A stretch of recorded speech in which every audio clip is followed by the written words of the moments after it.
Hello. Hello, Danielira. How are you, my Kokiro? Very good, thank you, Danielira. I'm happy to know that. Happy to be here. Happy to have you. Happy to have you too. Yeah, that's your go-to. Yeah.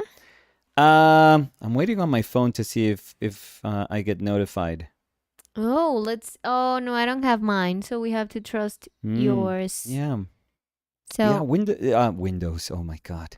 YouTube is weird. Windows, So, yeah. I know. Windows 95. Windows 95. Windows yeah. 95 is weird. Kind of, yeah, slow. I know.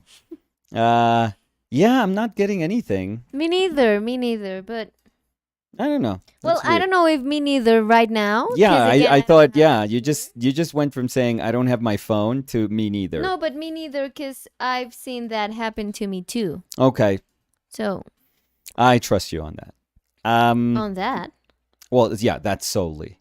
Everything else, you only inspire doubt. I'm trying. Well, everyone that knows us knows that it's true. But haven't you got the notification? No. No. So we have Liad and we have Margo. So Liad, did you got the notification? And Margo, ¿cómo está Margo? Margo, ¿recibiste la notificación de los live stream? Bueno. No, and we're having more people. So we have Julián Cabrera. So our Neivano friend. Mm-hmm. Cody says, hey guys, good to see OPL again. Hey, Cody, missing you past couple days. Oh, and Cody says, I've been taking a break. Oh. Are you taking a break from us? I mean, that's fine, but yeah, but why? You should have told us. We could have worked something out. Yeah. We don't want to lose you. But happy to have you here. Happy to have you. Even if you wanted to take a break from... Yeah. We won't hold that against you. Let's see. Slow Turtle 822 That's wonderful. said, I got it. Oh, so one notification. So to Slow Turtle. Not I too love that slow. username. I know. I have something in my hair. Slow Turtle, do you love... Is like turtles... Are turtles your favorite animals? Because they're mine. I So love want that you to just know saw you saw the Turtles, word turtle, I feel like it's my people. and so it's like I have it's to like ask. in kindergarten. Do you love turtles? If you don't, Get the hell out of here. don't use that username. No, but I'm... Slowly get out of here. No, but I'm saying that because I love them so much that I'm so happy when people do. So... Sergi Arts. Well, now they have to say saying- yes. Now they're going to say, oh, it's my favorite living thing. Amazing You know. animals. God is a turtle. Sergi Arts dice hola. Hola Sergi, ¿qué tal? Leslie Cavazos Garduño Gavazos Carduño. dice hello. Yes, got the notification. It's so weird. I still haven't gotten it. No, so it's like they notify like a small percentage. maybe, of the people maybe that I'm read gonna the read. bill. I'm gonna read a little bit about it to see if there's a reason why some people just don't get notified or won't get notified. But I mean, if you are saying, hey, I like this, I subscribe. But after that, you're saying, hey, I want to know more of this content, I'm going to ring the bell. And they choose to just notify the, 20%. What? Like, it doesn't make sense. Yeah, that's how things are. They don't Mm. have to make sense. Let's see. But I wonder if it's a common occurrence or if it's just that we could be doing something better. Let's see. Sergi Arts Yeah. dice, justo vengo ahora del museo de ver una expo de Sorolla. Oh, Preciosísima. Qué loco. Tenían la pintura madre. No, tranquila. Yo Que tenían la digo pintura fuck. madre. Ah, es fantástica. Sí. Nosotros, afortunadamente, cuando fuimos a la casa de Sorolla, Sí.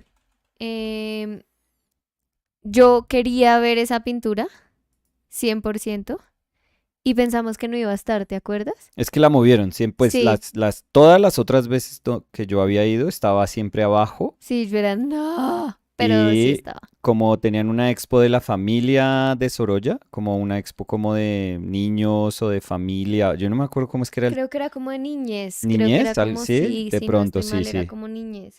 Entonces la habían subido para la expo. Divina, Sí, se veía espectacular. increíble en ese contexto también, la verdad. Eh, a ver, ¿Y dónde era la expo, Sergi, Sergi?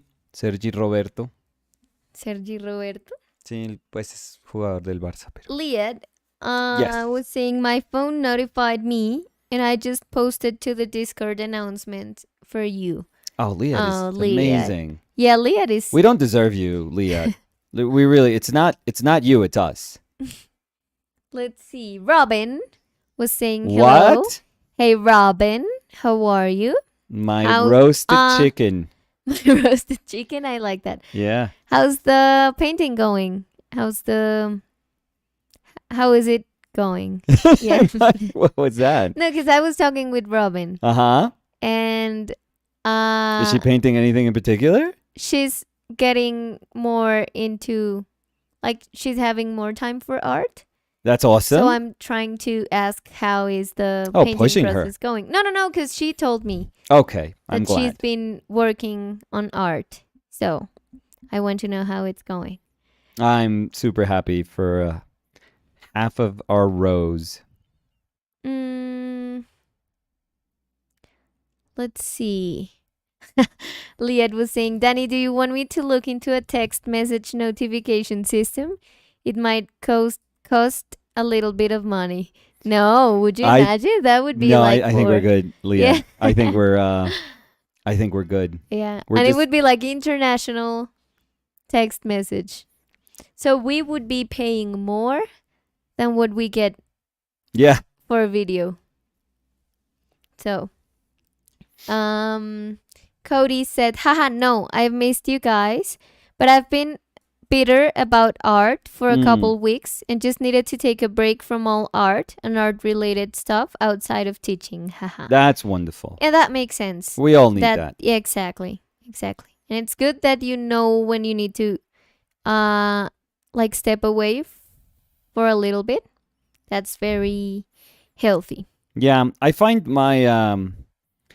the breathers that I, kind of like naturally search for in life when art is like a little too much, like, and it's not, in my case, it's not so much about like painting becoming frustrating or I don't know, like professionally questioning myself. It's just overload, I feel. Maybe it's just like too much, like it's too much in my brain. And Yeah. it's not to say that I don't like art stuff in my brain. Like I usually adore my brain being flooded with like creative like questions, and I like that. I don't think I reject that, or I don't think I can like I'll ever feel that can be overwhelming. But I think it's more like workload related. And if it's too much, I tend to know that it's like, oh, I'm tired. Like I feel tired, like my brain is tired. It usually happens with me when I do workshops, for example. I get tired, like mentally tired. Well, yeah, because that it's very drains demanding. Yeah, they're very, very you. demanding. Yeah. But what I try to do is always, like, for example, in workshops, I would tell Danny, oh, I love just going back to whatever room I'm staying at and just putting like some dumb Netflix show or some Netflix show I'm watching or some dumb animated show Or if you're that I with thought me. that I would never see.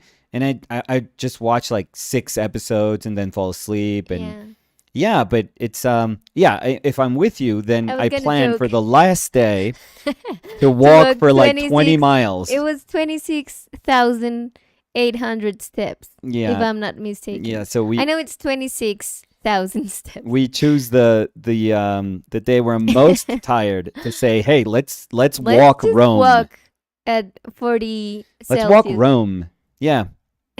So Yeah. no, but I usually I was gonna I joke need that. because we had days, of course, when you came back from the workshops and we were just resting. Yeah. Because it's Yeah. like you need to recharge. Yeah. Not a lot of those if you think about it, though. No. We didn't have a ton of those in Rome. No, but for example, in Menorca, we did. Because Yeah, we it went was back to the room and we could rest. a little bit, but So we our could. rest was actually in Madrid Yes. when it was done, when Yeah. everything was done. But it's funny how that works. Like how we try to seek that balance, and balance means something super different for all of us. I play like video games, for example, or I'll, I have to get back to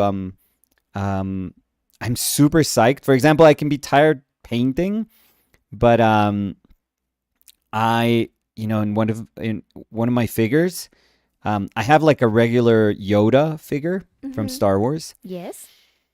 and somebody did a custom paint job. So Cool, so damn fucking cool. I'm sorry, but yeah. they did a Darth not Maul. sorry, but- No, I'm not sorry. They did a Darth Maul Yoda, so it's all black. No, and but they did so like the good. the pattern in his face, but in Yoda, it looks so like badass. So And they were super kind and they sent you pictures. yeah, that like, dude he's a French dude that does really really good custom jobs. Yeah. And I wrote to him, and I think he's like a super cool guy because I told him if I had some questions, if he could help out.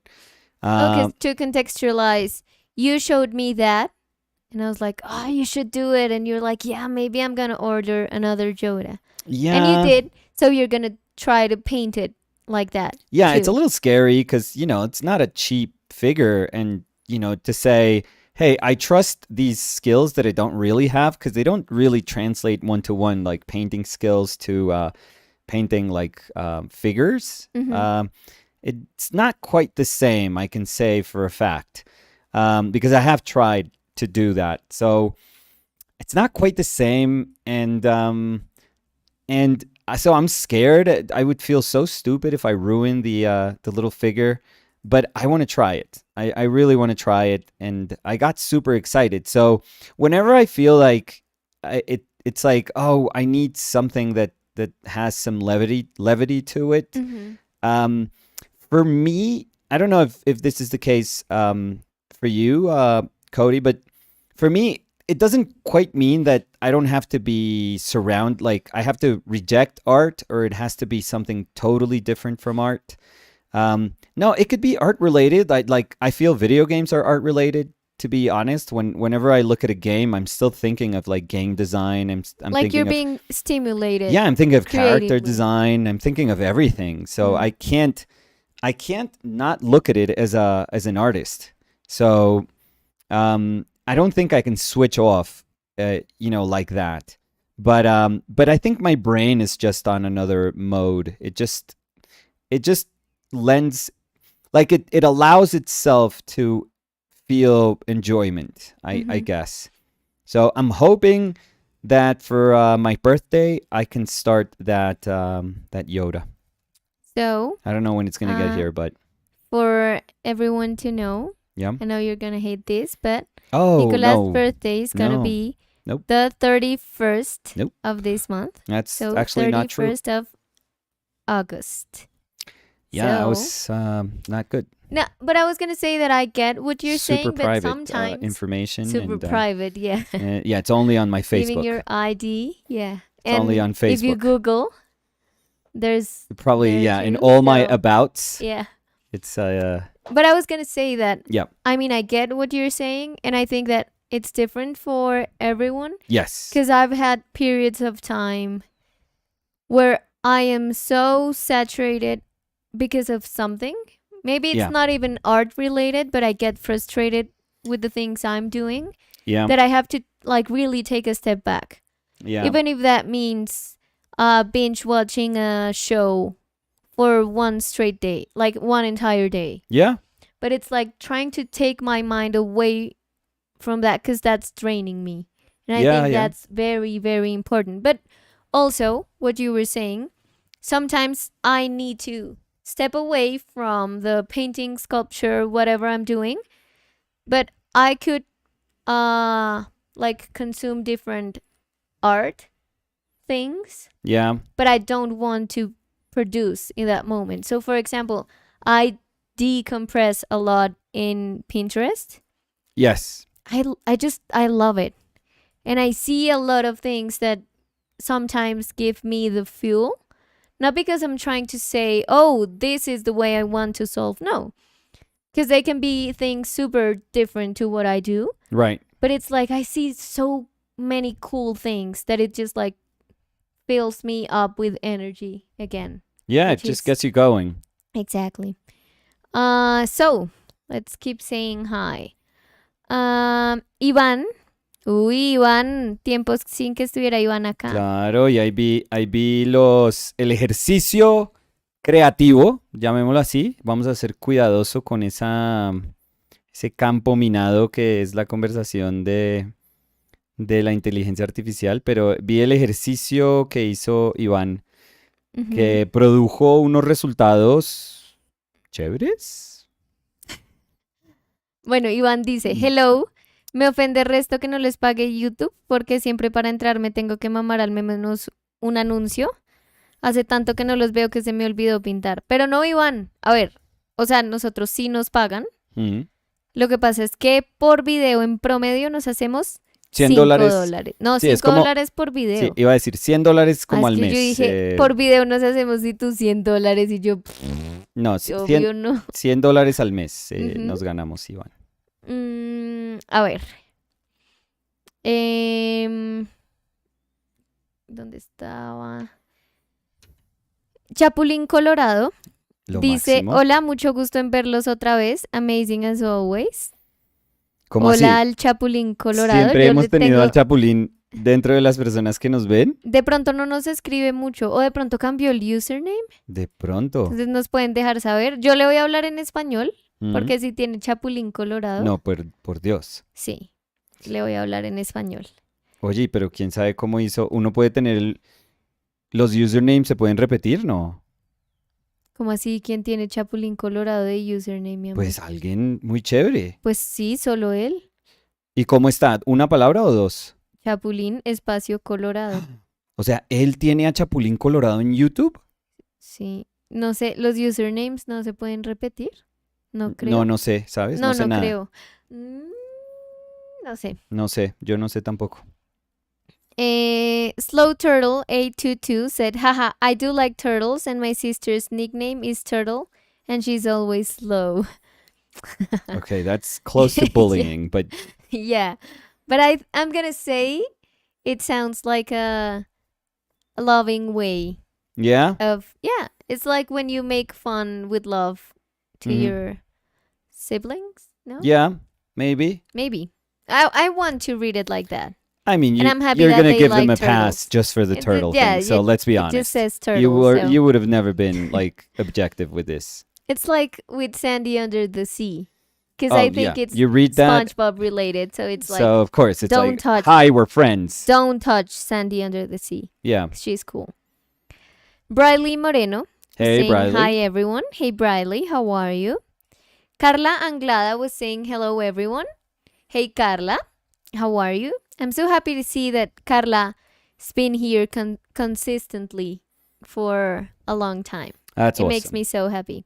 A lot of people. We have Yeah. a lot of very cool, faithful, good friends, I would say. Yes. Briley said, Nicolas, still haven't Briley. messaged Phil. Honestly, a bit nervous about the potential of being there.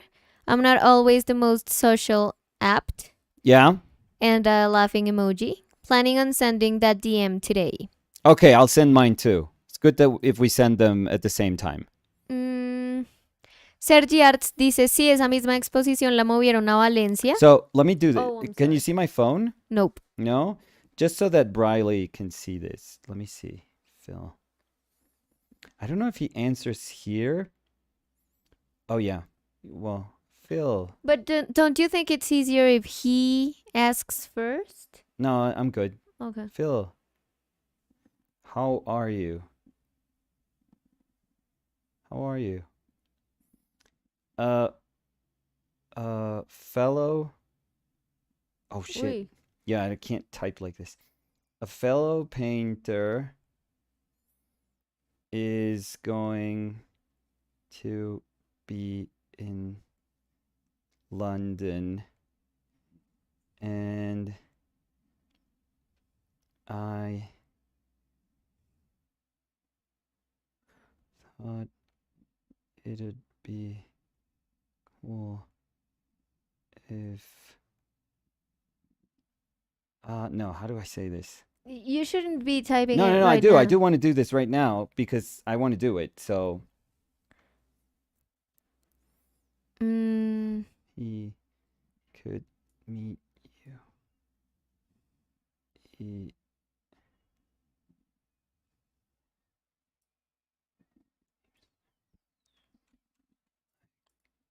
easy.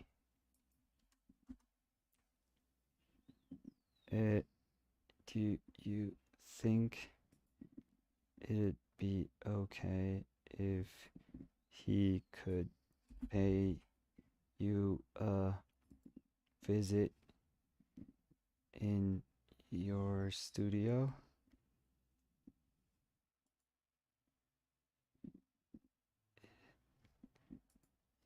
The fuck me. Nicolas. I'm sorry. But I'm not you writing were fuck me. no, no, I'm no. just But saying you like, oh, I got weren't. something wrong. You weren't used to cursing all For the time. I know, but you know.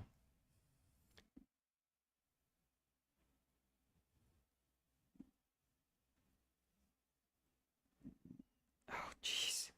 So I let can't. me say No, no, no. We can do like dead air while I'm writing, where I'm typing this. dead air, like silence. Yeah, like Is that a way silence. to say? I think so. No. Hmm? Well, you're asking me. I don't know. I said I'm not trying to put salt on it. So Oh, I was, and I remember Julia pointed that out, which was very funny because I mean my head was thinking in English but using the sayings in Spanish, yeah. just like translating them. So I think it's interesting to think about how the people I'm saying that to, Oh, they how hear they it. understand. Oh, it doesn't matter. They're like, what is she? What? Putting salt on Yeah, it? but then you realize nobody cares. Like people go like, Nobody I cares think. about my advices, Nicolas. Well, that too, but uh, people are like, I don't think I got what they were trying to say, but the conversation's going. So I think contextually, they probably meant this, and that's it. And people, like if you stay there, that's where the problem I feel begins. Like if you stay there thinking like, oh my god, I'm so sorry, I was trying to. Oh, come on, No, stop. I Like, just think it's funny. no, no, I'm not saying like you're doing that. I'm Hmm. saying that it's totally it's fine. It's totally fine. Leah I said, love that they wouldn't get it. I love that there's people that would be like, "What the hell is she saying?" And then you just keep going, yeah.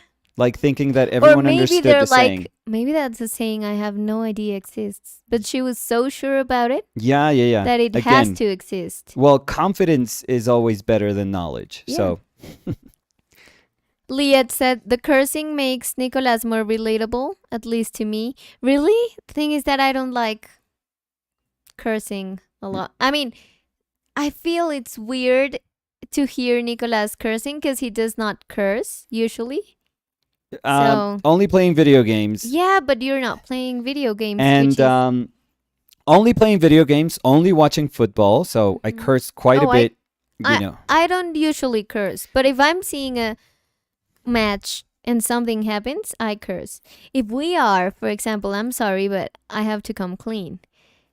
This morning we were playing ping pong Yeah, half in pong, our in our table, in like our a makeshift dining table. table. Yeah, Yeah.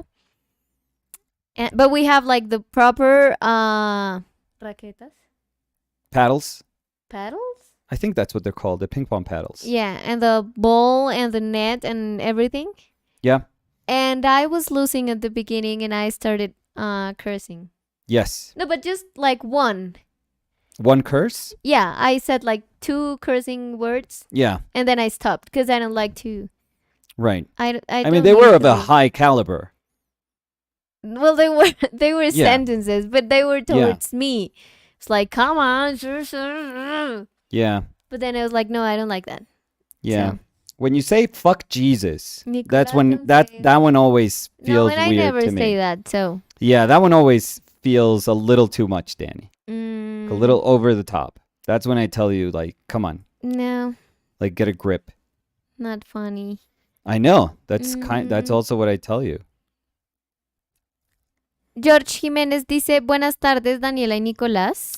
Buenas tardes, Joe. Oh, so let me Hola, say. George. So Briley, so I have no idea if he's gonna read my message, but so I wrote to him, and yeah, hopefully Bradley he- was saying, hopefully he does read it, and hopefully you guys can meet. geez, I really appreciate this, Nicolás. And it also makes you like write to him. I always feel like when you just go like, okay, let's do this. It's like, okay, I have to do it now. So yeah, just write to him. You don't lose anything. I mean, you're gonna be in London. You're gonna see a ton of like incredible art, even if you don't go to Phil Hale's studio. So yeah, just look at it as a great, amazing bonus opportunity if it does happen, and if it doesn't, it just doesn't. It doesn't matter. Liet said, Nicholas and Danny, I'm super happy to help in any way I can, and this channel and community has been one of the best things for me in the last couple of years. No way. Aye, that's too so nice. sweet, That's Leah. very nice. Yeah. We are always, always very, very grateful for your help. And your company. Well, that not so much. But Jeff Avila. Jeff! So when you were saying that you get tired in the workshops, for Yes. example, Jeff said, or tired when you paint for 24 hours straight, and a laughing emoji. So that one was different. No, that That's one, a different sort of tired, I feel. well, that was like your body had like instant repercussions of it. Yeah, but Because you had like that huge ball thing in your hand. you got to be more specific, Danny. What's that sounds kinky. Nicolas. I don't know what you're had, saying. like your muscle or something Is that what happened we're calling it? in your hand, Yeah. and you had like a protuberance Okay. in your What are we talking about here? hand. So No, I'm kidding. Yeah. That one was weird.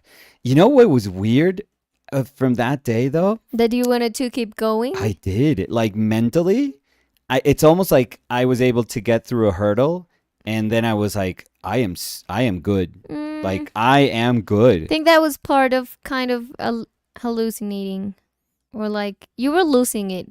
Really? You were like, yeah, because you were like tired, but then you were like, I can keep going, and I was like, no, but I can, and I was like, well, but we're not. That doesn't sound like losing it. That sounds like I was committed. Like I Well, was all for that it. was your way of losing it, No. like thinking you could do more. No, I was thinking that I mean, this coming from the person that we started at 8, and at 8:22 you were yawning and exhausted. Yeah, So I but knew that's that me you were always. like, okay, we're not doing past this. No, but that's me always. Like I I'm know, always but I yawning needed and- you at 100 that day, and I you was. started like at a 20. No, started. but you can't say that I wasn't at a No, you were 100. incredible, but you started at a 20. And I was telling you, I mean, I know, of course, you were doing the hard part. You were No, painting and come painting. No, but I was going to say that keeping yourself up for 24 hours just by talking and talking in a chair, Mm-hmm. it sounds like, shut up. Like heaven. No, it's not. Come on. I mean, because I was like, I have to like pinch myself not to fall asleep. Was- And I also said that. was it that boring? Were my conversations that bad? No, I Jesus wanted to Christ. sleep. Danny, please. And I told you the problem, and I don't know if you remember that, but my chair was too high and we couldn't lower it. So I couldn't touch the floor. Okay. I don't know if you remember this, but you were like, No. Well, I was telling you to try- use your thing. exactly, but I didn't bring Want it to. ever. Right. So But the come thing is on. that- That was like the easiest way to solve that problem. Okay. Yeah. You're very Uh, stubborn sometimes. but I was trying to say that my legs were numb for a lot of time. Again, So very stubborn you sometimes. are stubborn. I'm very stubborn all the So I time. don't know what you're I'm very stubborn saying all the that. No, I can own that. I'm very stubborn all the time. But when you are stubborn, oh my god. It's like Yeah, but I'm always here, stubborn. When you are stubborn, you're like here. okay. I don't know which is worse. Probably me that's always here. Like No, this is and normal. I'm sorry, but you're putting it very low. Well, this is like think of the sun being here if you want. So that's me up here. Mm-mm. We would be closer. Because I have to say, I don't have a stubborn personality. No, not at all. I am more of the type of person that just, like, I wouldn't fight for something. It's like, no, no, okay, I'm gonna do it. Like, I could be stubborn sometimes, but I'm usually like, no, I'm not. I mean, Well, you I do would do fight. it. I mean, come on. No, You but I'm fight trying for to say, stuff. no, that's why I'm saying sometimes I do, Yeah. but I usually don't do that. And I would say that it's part of my personality. Like, Yes. not being stubborn, as I think also a part of my personality is to, I mean, I don't feel like I am, like, for me it's not hard to say like I'm sorry. I think that's in my personality. Right. So let's see, I don't know why we ended up talking I don't know. about You wanted to apologize for something, I think. well, you know, I'm up to apologizing all the time. The Some last things that I don't 6 have, years. is it like I don't have like an, I don't know. What's that? Let's go for it. Like what are you trying to say? We'll find No, a way. because I lost the word in Spanish. Oh, we can get there. Try to use 5 words to say that no, one no, word. no. I am not. ¿Cómo se dice, mi amor? I don't know what you're trying to say. I could help you. I'm gladly help you with anything in life, but I got to know what you're trying to say. Like when people can't say I'm sorry or can't accept. Proud? Yes, orgullosa. Yeah, pride. I don't think I am at all. I don't know if that's good or bad. But I think I just don't have that chip on me. Yeah, but you're not like just agreeable for the sense of Oh, being never, agreeable. no. And I'm Like, up you for have an a personality. argument. Yeah, but I'm saying that Yeah. no. Because I'm not like trying to say something good about me. I'm trying to say that I don't have that in me. No, So I know, for but me- I wouldn't want you to sound like you're just too agreeable, like that many times you just say yes because you don't want to get into an argument. Oh no, and I you say just, no. No. You have a very strong personality, I would I say. do, yeah. You have a very, very, like, you know the person that you are, and when you don't like something, you just don't like it. No, I'm When- very vocal about the things I like Yeah. and I don't. Yes. But what I'm trying to say is that when I feel like I did something, yes. I'm the first person to say I'm sorry. I mean, I did it. yeah. And again, which is I'm a not good- saying I- that's good or bad. No, I think it's a good thing. But to I'm just- always up for saying like, you know what? I'm sorry. Like, you know what? Let's talk. Yeah. I don't want to like make this fight bigger or whatever. So No, I appreciate that about you, that you taught me that to, that many times things that seem complicated, fights that can be complicated or can turn complicated, they can also be super quickly or easily resolved if you just go, hey, was my, like, I actually shouldn't have said that. And, I think I've gotten super better at recognizing those moments that it's like, hey, this will all like stop if you just say, no, you're right. That's on me, and I just, I shouldn't have said it like that. And that's it. And then you can, you move on, and it's super quick and it's super easy. So I tend to be, I think I'm better, but I think I let like fights linger or arguments linger just a little bit, and also or I'll go back to them. Like Yeah. it's all resolved and I'll be like, but when you said this, and Mhm. many times you're like, hey, that was over. Like I thought we had, we said our parts and it's good. because I think that I am the type of person that loses interest in a fight very easily. Yeah. Like, I'd rather be okay. I just don't like fighting. So it's like, no, like, even if something happened, it's not like if someone offends me, I'm going to be like, oh, you know what? You're good. Just be fine. No.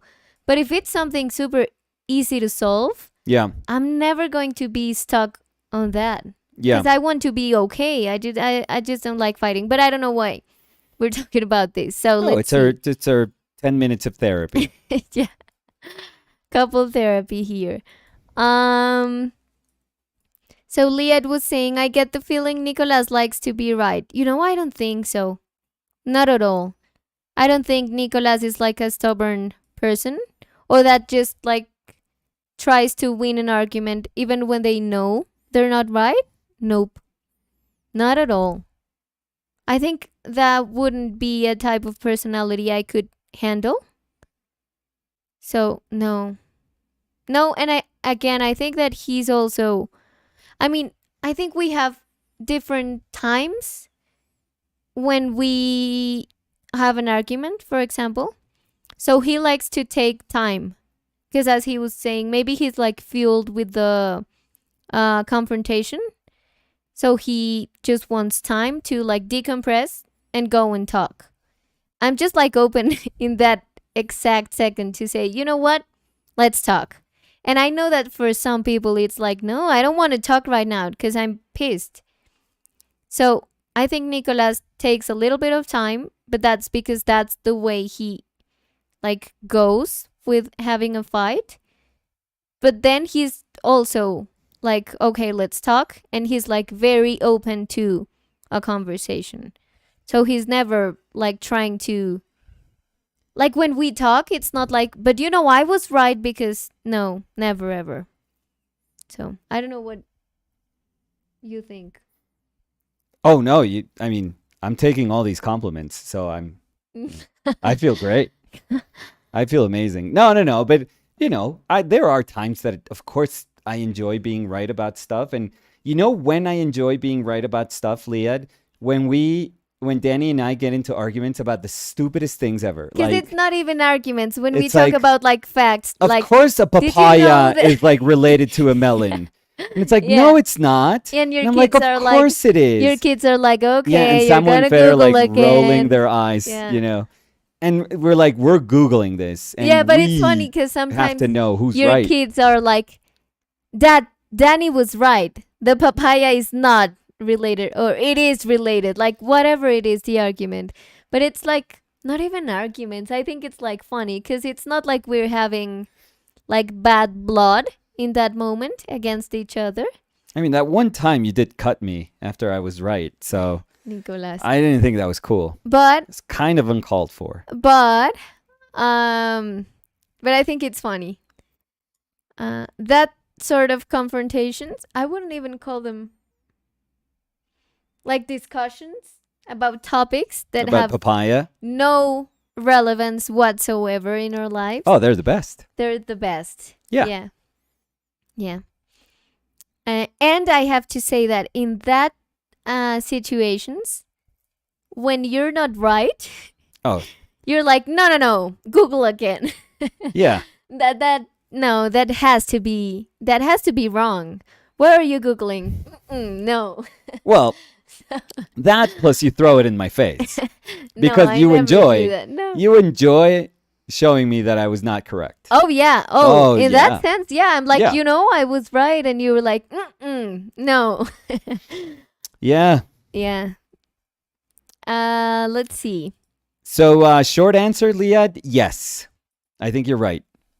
No, I don't think he is. No, I don't think you like to be right. Liat said, I know when you like to be right when talking about AI art. And a laughing emoji.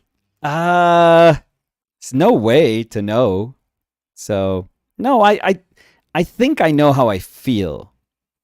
So hopefully that's what I tried to express yesterday.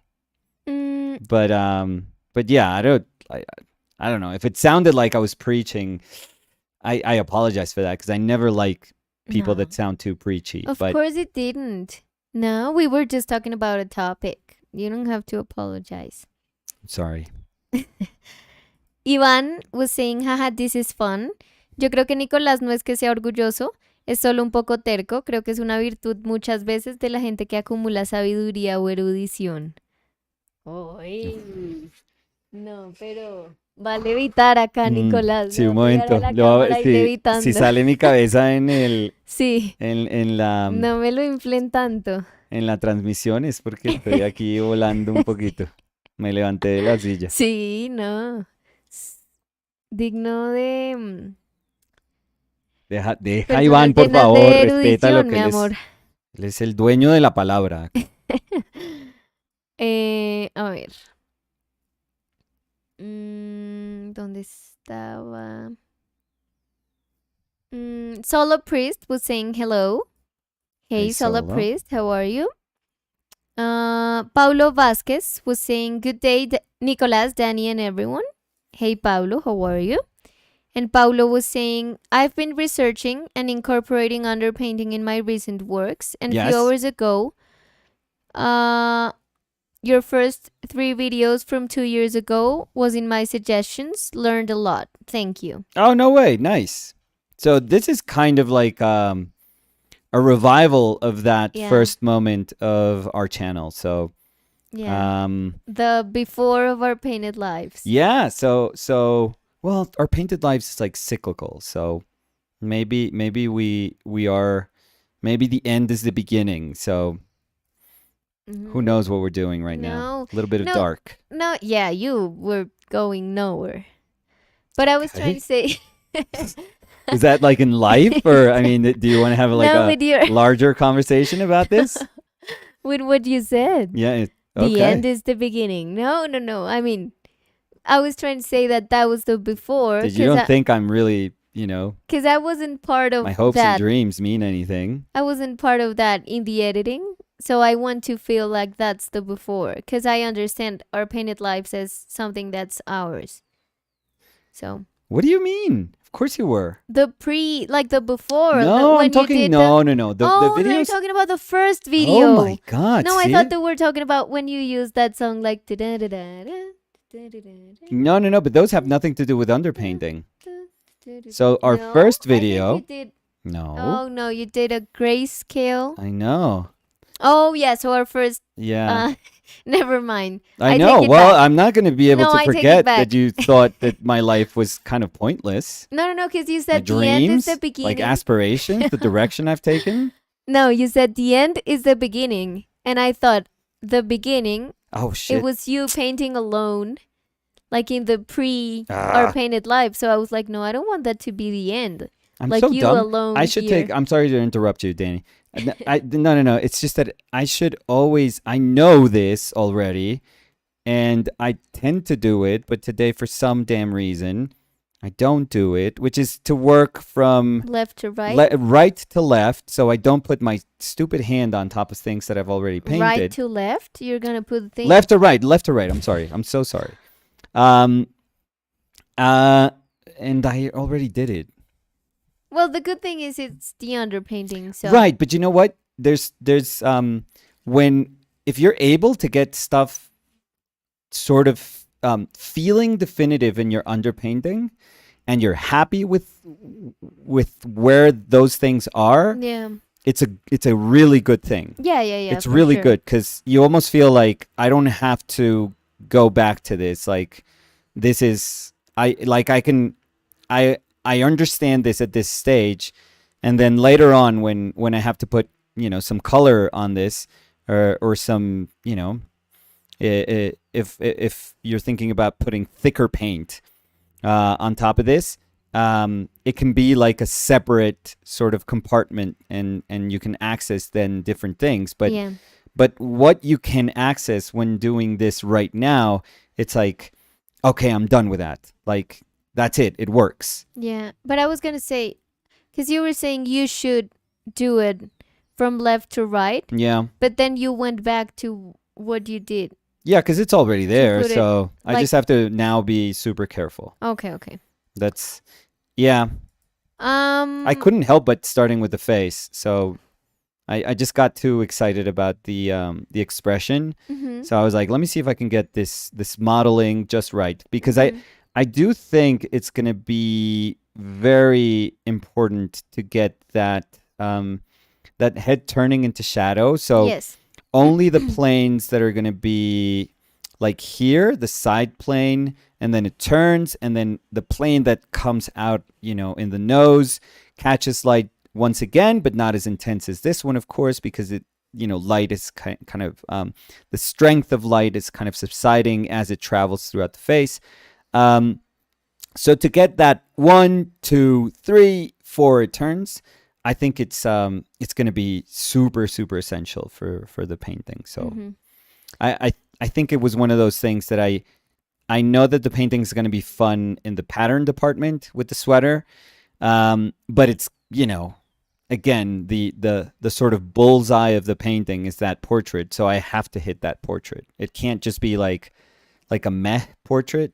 Mm-hmm. It has to be like a super Strong. cool, yeah, like a cool expression hidden, in those little bits of shadow. So I wanted to see if it was going to be there or if it was going to escape me, and I would just have to do a lot of work while painting it. But I think it's going to be there.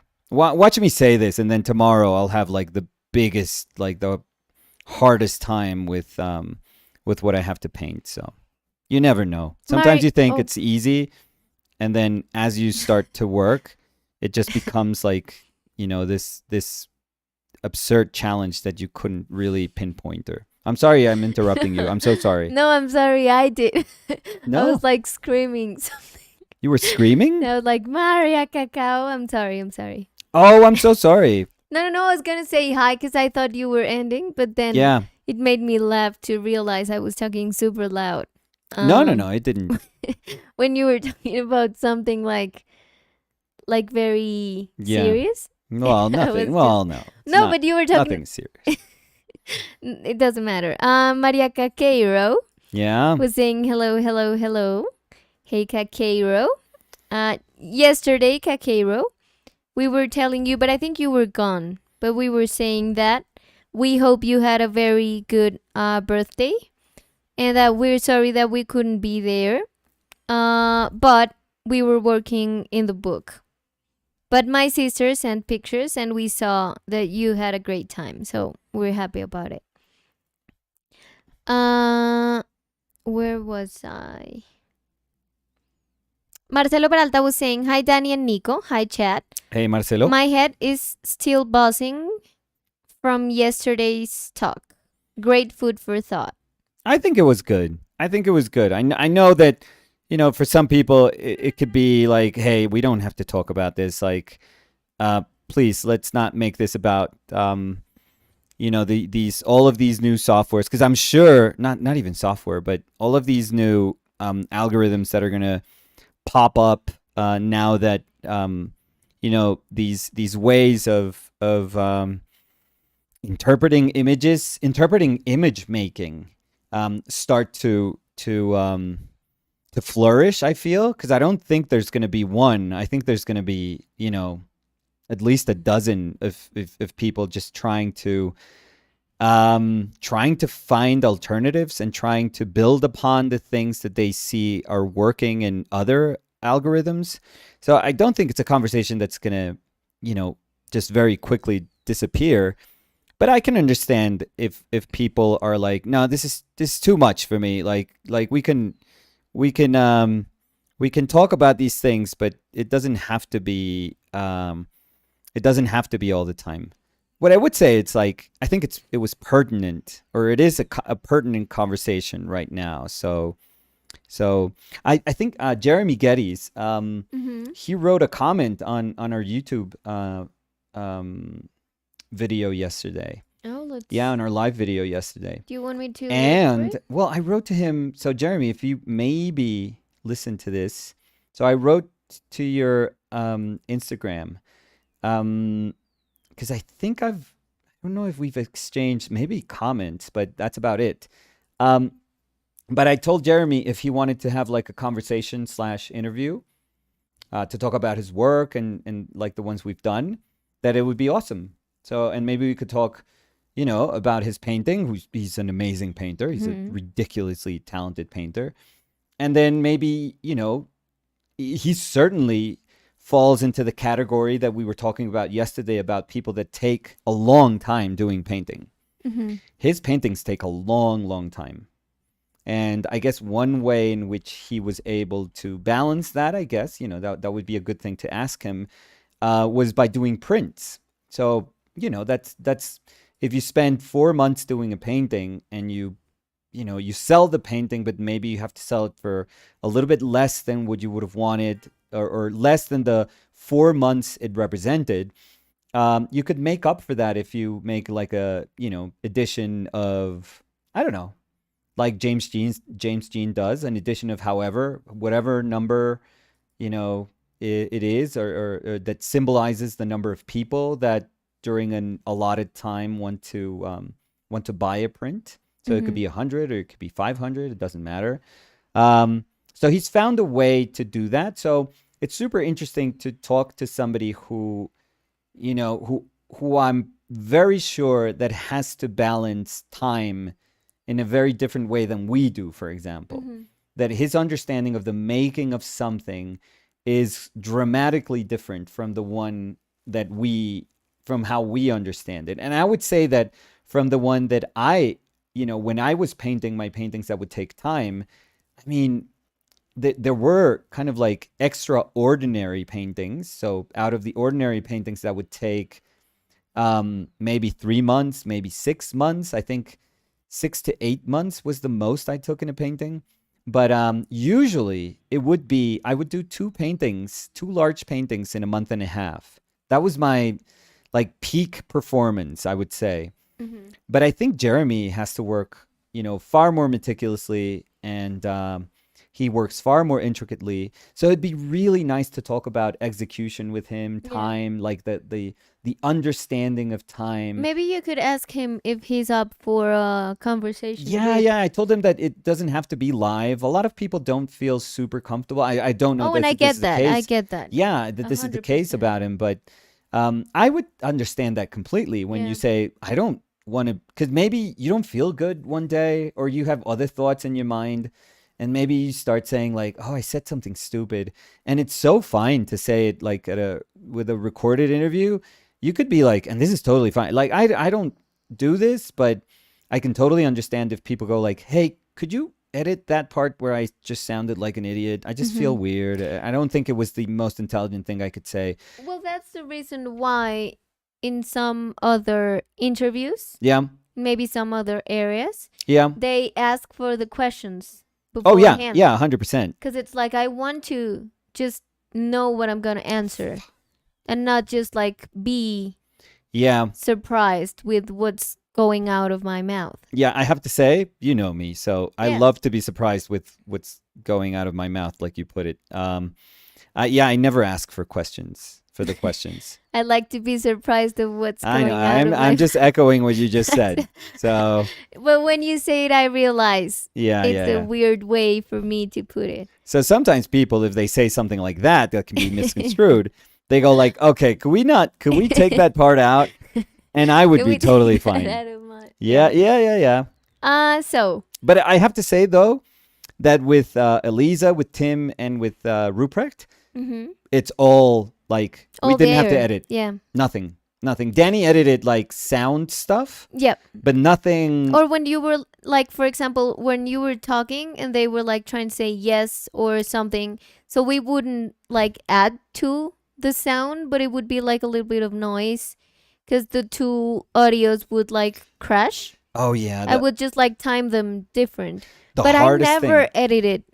Because the thing is that, yeah, and when you said the hardest thing, I was thinking that when you're having a conversation, but it's like a virtual conversation, the the response, the times of that response Yeah. are so different.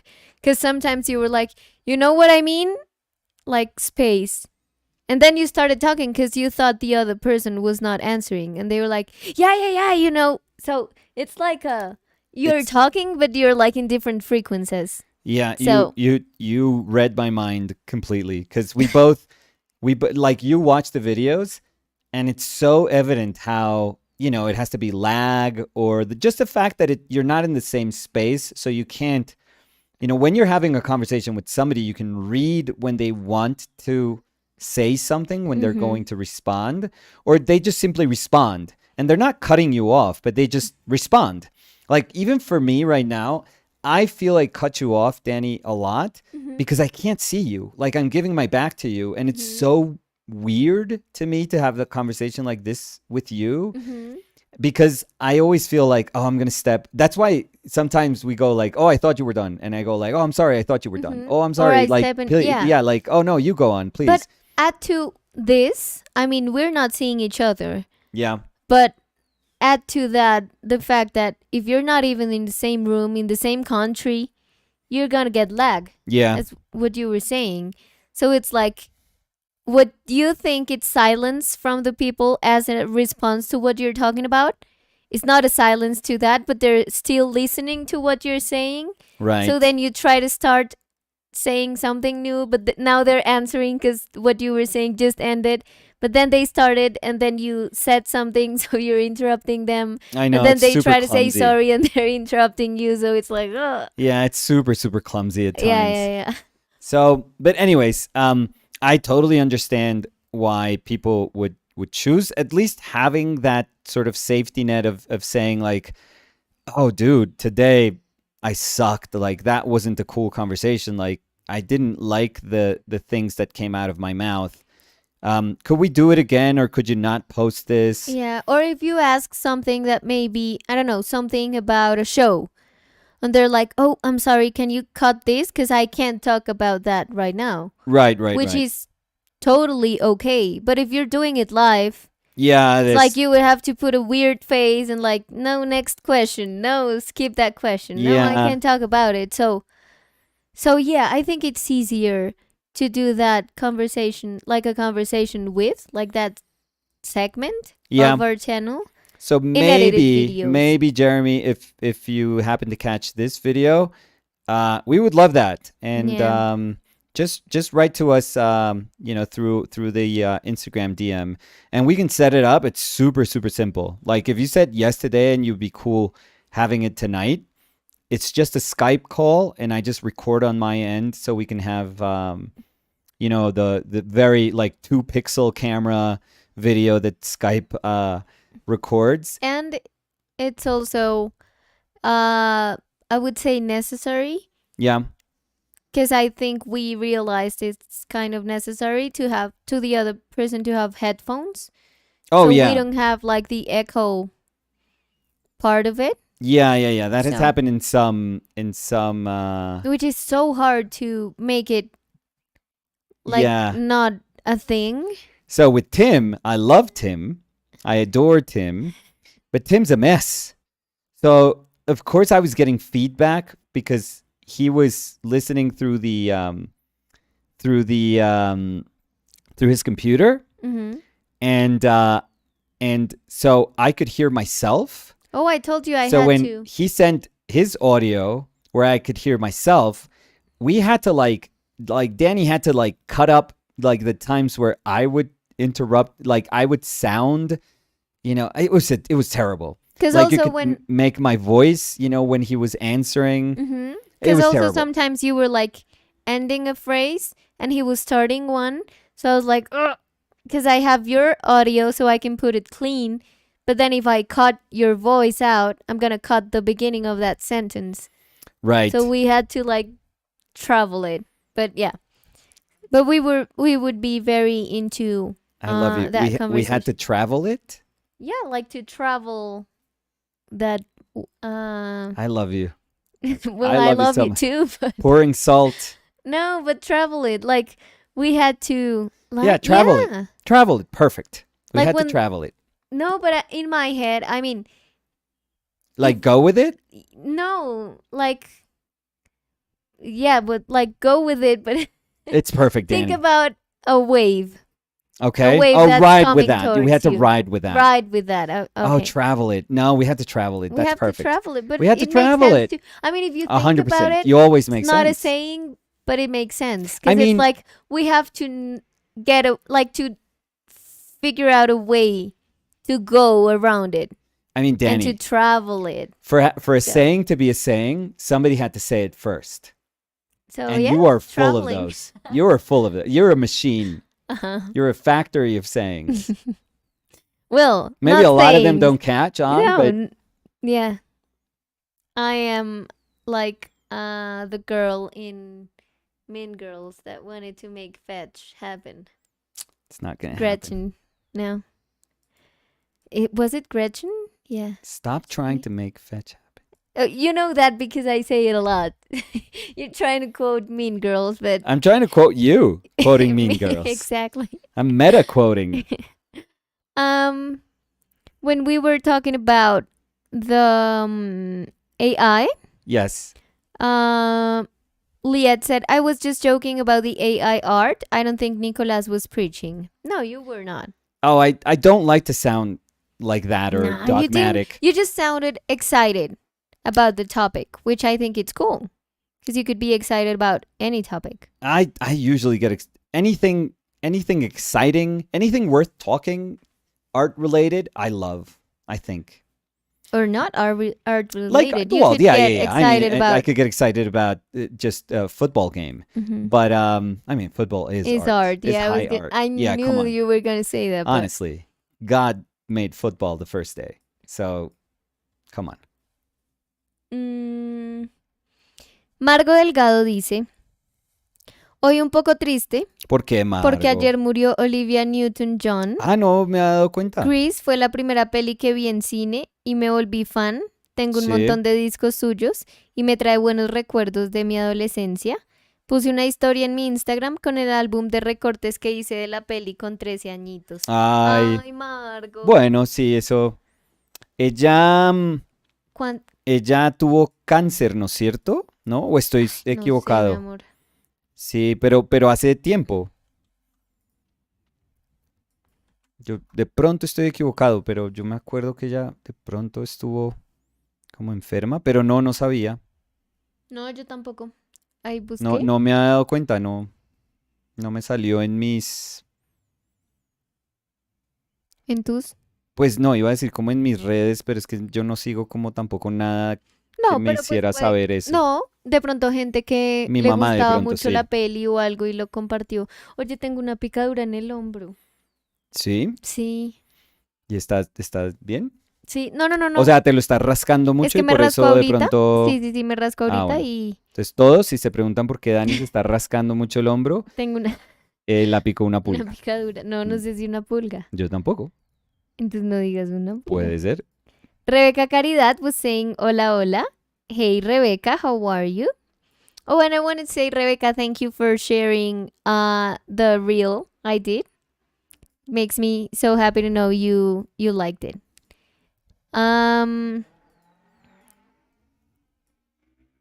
Iván R. Sánchez. Ujú. Iván dice, Ivan R. Sánchez Ivanhoe. was saying, esa pintura, dice Sí, que was señor. saying, estaba diciendo, esa pintura me recuerda que tengo que acabar un underpainting. Bueno, que sea el pretexto, el mejor pretexto para otra vez asumir esa responsabilidad, Iván. Sergio's sketchbook Okay, was saying, hi Danny and Nicolas, I'm drawing as well this evening. that's awesome. And they were saying Sergio G. Oh, is this somebody new, maybe? No, I've seen them Yeah? here. Yeah. Yeah, no. A couple of times. What are you drawing? I want to know, Sergio. Yeah, I'm sorry. So I'm not super familiar with who's here or not. Yeah, because also I've told you that it's very good for me to have the The like chat the open. little images. Oh, okay. The sort of avatars Exactly. or the Yeah. profiles. Because I have a better visual memory Yes. than I have a Any other memory. memory. Well, no. Your auditory memory, I think it's very good. Auditory. Well, song Is memory. that how you would say it? Yeah. Auditory. That sounds like. That sounds fancy, but I don't know if Yeah. it's super wrong. I like that. I like to say I have a. I mean, travel with it. I have a good auditory memory. Do you? Travel with it. So. Mm, oh,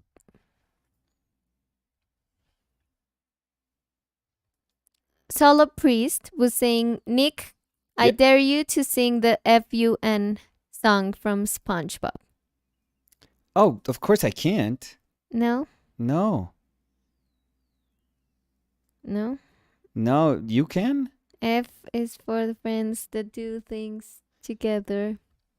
Not gonna sing it, but No, no, um no. I mean, I I only try to I'll be super honest. I mean, when I think when SpongeBob was big, I was in college and I wasn't I mean, in dorm rooms and I didn't even watch a lot of TV cuz in the dorms I had like a super small TV, but I wouldn't really watch TV that much.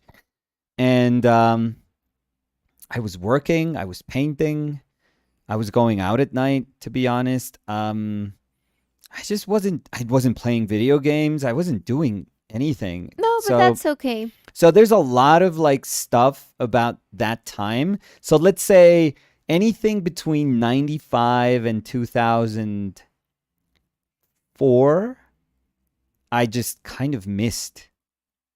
I think I missed completely almost. But I would argue SpongeBob is timeless. So Yeah, no, you're right. But I'm joking, I'm joking. I was trying to I think I always try to remember what my life was like as a when I was studying, and I just didn't get to see a lot of that stuff. I don't know, it just wasn't part of my day to day. which is okay too. I Yeah, mean, so I missed a lot of that stuff. I'm super sad. That's why I think I bounced back to video games like so hard, because I had left on the N64 in the beginning of the N64, and then I came back with the PS3. So that was the void for me. It was huge. hmm. And I never liked that I had let like that go by. Like all that time had gone by without me like saying, no, I actually like this. I love this. I grew up playing video games. I love these things. Um, and I think that's why I got back to it so much. Because I mean, it sounds boring, but I think I did a lot of work in that time. Like ever since I had a job, like I had a painting job when I was in my junior year, and that went up to my senior year. And then as soon as I graduated, I had that. Well, I kept still working on the mural painting job, I feel. And as soon as they kicked me out of that job, I mean, they didn't fire me, but as soon as they told me they didn't need me, I had to find another job immediately. And I stuck with that one, with that illustration job after that, some years. And, but it was just a lot of work. I remember I probably worked, 6 days a week. Sometimes I would take work home for Sundays. Yeah, It but was, also, I mean, your spare time, you used it in a different way, which is yeah, good too. I mean, yeah, but I think that I resented myself for forgetting about myself a little bit, if I have to be honest. but you were hanging out with friends and I doing things, so I I think that's know, but there has to be like a nice. I mean, I'm speaking about myself, so this yeah. is just again, this is my story. It Hmm. doesn't have to be anyone else's story. There's people that are going to say like, "Oh no, if you were going out and you had friends and like that's super cool." But there's also like a part of me that just enjoyed tons of things that I just stopped doing. Hmm. And not because any of the people that I was hanging out with were like, "Oh, that's so lame. Like, no, we're not going to do this." Yeah. No, it's just that I don't know, like life sort of I don't know, life kind of felt quicker, Hmm. and it felt like I had to make decisions, like big decisions that affected my life. Finding a job was like, okay, I have to find a job or I have to go back home. Hmm. Like for me, it was like a very binary thing. So it was huge to try and find a job. It was nothing. It was almost like non-negotiable. So I don't know. I think I prioritized things differently, and now it was only until the years later that I realized, okay, job doesn't mean that it takes over your life. And even if your job has something to do with what you love, it doesn't mean that that's the only thing you're going to do in life and you have to be grateful for it. Like, you could do tons of other things in life that you like. Yes. And yeah, so for me, it was kind of sad that I had left that. And I was super, super happy when I started to say, I miss this. I need this, I feel. Because it made me happier. I could tell you, like, it, and this is not about oh, come on, like, just having video games made you happier. Like, that's so lame. That's But such I don't think that's like a minute thing. it could Like, be whatever anything. thing, exactly. Yeah, Whatever makes you happy, it's not minute. right. And this is not like an unhealthy thing, or this is not, I wasn't harming anyone for liking these things.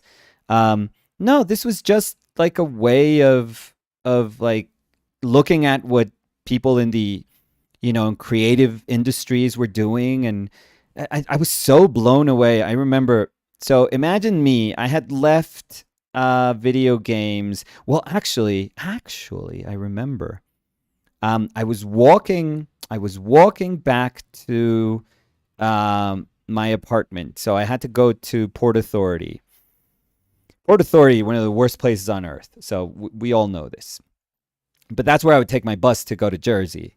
And so I was walking towards Port Authority, and I would go out, in one of the million stations that are in Times Square. But I would go, I would always go out this exit, and there was this one place that I always saw, and I was like, I think that's an arcade. I think that's a pretty cool arcade. And maybe there's somebody in New York that lived in New York here in the early 2000s that can maybe remember this. But there was an arcade in what was probably, I don't know, 41st and I don't know, between 8th and 9th or something like that. I don't know. I don't remember. But I remember you could go into the arcade and there was an entrance on 8th and maybe an exit on 9th. Something like that. Like, I'm probably misremembering this. And I remember I was like, I should go into that arcade. But I would always tell myself, I should go in and see, the games. But I never let myself. I would always go like, I'm tired. I just want to get home. Like, I'm probably going to miss the bus, and it's going to be like me waiting here for an hour to get the next bus. Like, I don't want to do this. So I would always skip like going into the arcade. And one day I was like, I should go into this arcade. Like, come on, this is like ridiculous. Just go in. And I go in, and there was like, I think Marvel versus Capcom 2 had just gone, like, was like brand new. And I saw some people playing, and I was like, oh my God, this is the fucking coolest thing I've ever seen. Like, remember, I had dropped off with like Mario 64. I mean, it was pathetic. With like, Well, it was pathetic. not pathetic. Well, not pathetic that, Mario 64 is not pathetic. Of course not. Please. No. Me, the moment where I dropped off was just sad. It was very sad. And then me looking at it was that and like International Superstar Soccer, I feel. So good. Yeah, it's amazing. International Superstar Soccer. Yeah. Amazing. Yeah. That was amazing. So that's where I dropped off. And then I'm seeing like this incredible like crossover that I could have never imagined in my lifetime. I was like, are you kidding me? Could you play like Street Fighter characters and like comic book characters? I was like, what the hell is this? Where has this been all my life? So I was shocked, but I remember I felt super afraid to like play because a lot of people were playing. And I was like, I don't want to be an idiot. I don't know how to do any of this. Like, I may remember like Street Fighter a little bit, and I may remember some like Mortal Kombat moves, but I was like, I don't know how these games are played anymore. Like, what the hell? You didn't play? So that day, all I did, I probably spent like an hour just looking at people playing.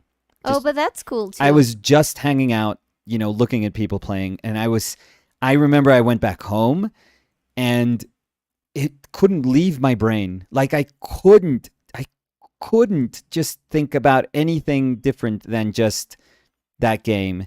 I remember going to work and I was thinking about it and I was like, the art is so damn cool. And still, I feel the art is still incredible. Like the design and the way they were able to find like a design that could fit both Capcom characters and Marvel characters, and they felt like it was one universe. I thought it was brilliant. But anyways, But you went back. so I went back, Hmm. and the next day when I went back, it was kind of empty, and I was like, okay, I'm so doing this, and I got some tokens, and I started playing, and I sucked so bad. I mean, it was so bad. It was But it pathetic. makes sense. I mean, it was your first time Oh, it was playing it. pathetic. I don't even know who I picked. I probably went with like no, I don't even remember. I don't know. I wish I knew.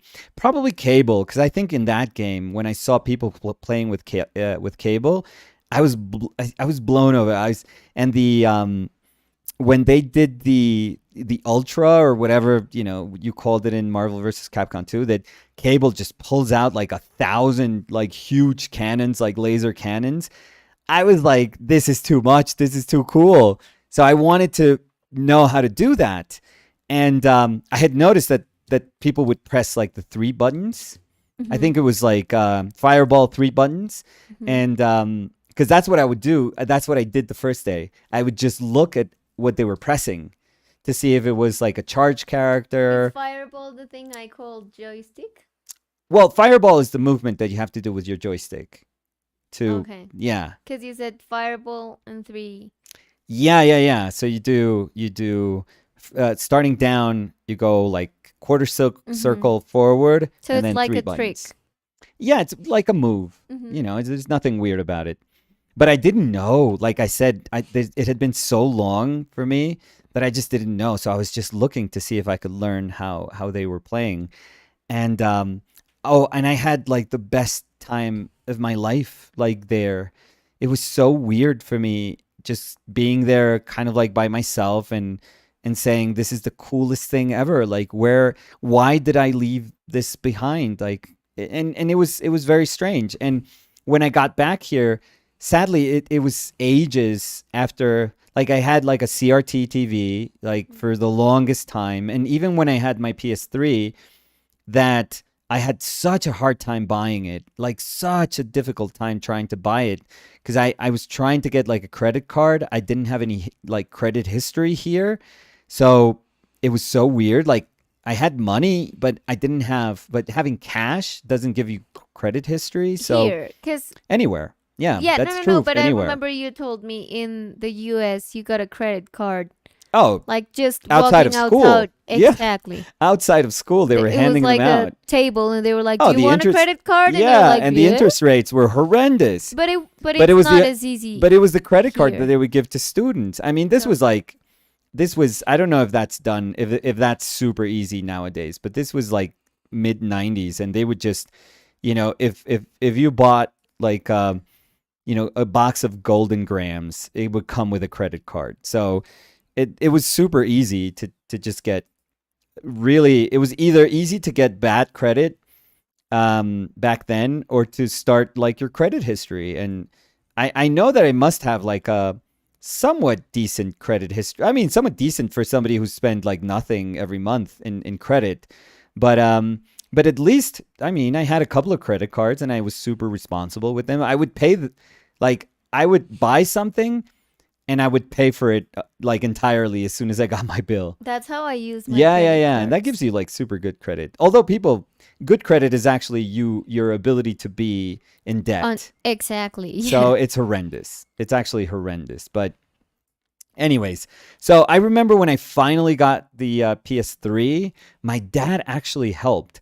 I remember I paid my dad, and my dad, bought it for me. I mean, it was so weird, and we drove to like San Andresito Norte. Mm-hmm. We got one there. It was so strange. It came with Uncharted, I remember. And just going back to playing, I was like, what the hell? Even in my small CRT TV, I was like, this is incredible. Like, what is this? It was so cool until I realized I cannot read the font. Like, there would be messages in the TV that you What could. do you mean I cannot read the Well, font? because the games were meant to be played on like 720p displays or like 1080p displays, like you needed that resolution To see the to see. characters. Yeah, and the CRT is like 480, I feel, Uh-huh.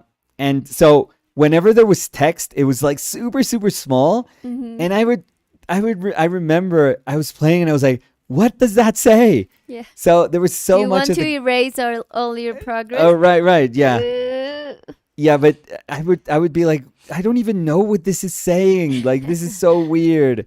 So then it was months until I was like, okay, I'm gonna buy a TV. And then I finally got a TV, which is the one that Samu has in his room still in his home, which is like a really, it's an okay TV, but it's a very very old TV. Plasma? Well, no, that's like no, that's an LCD. The ones I So call it's not like a plasma? LED. It's not a LED. It's an LCD. Mm-hmm. I think it's 1080. So I think it's full HD. I'm trying to think if it was 720 or full HD. I think it's full HD. But I remember when I plugged that thing in, when I plugged my PS3 to that thing, oh my God. It's like my brain was like it was creating Like new you realized neurons. you Yeah. weren't playing the game. Oh You were yeah, playing like I was 70% of the game. I was playing through a keyhole, and looking at a foggy like bathroom. That sounds weird, but yeah, I was missing so much. I wanted to play everything again.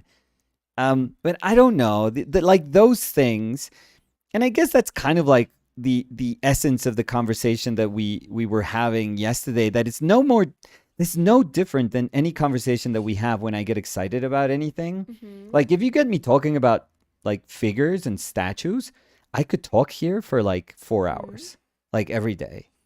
I can talk so much about these things because I love them. I think they're so cool. But Like that's exactly why I think you should never say like sorry about talking about that, because I think you should stand for the things you love.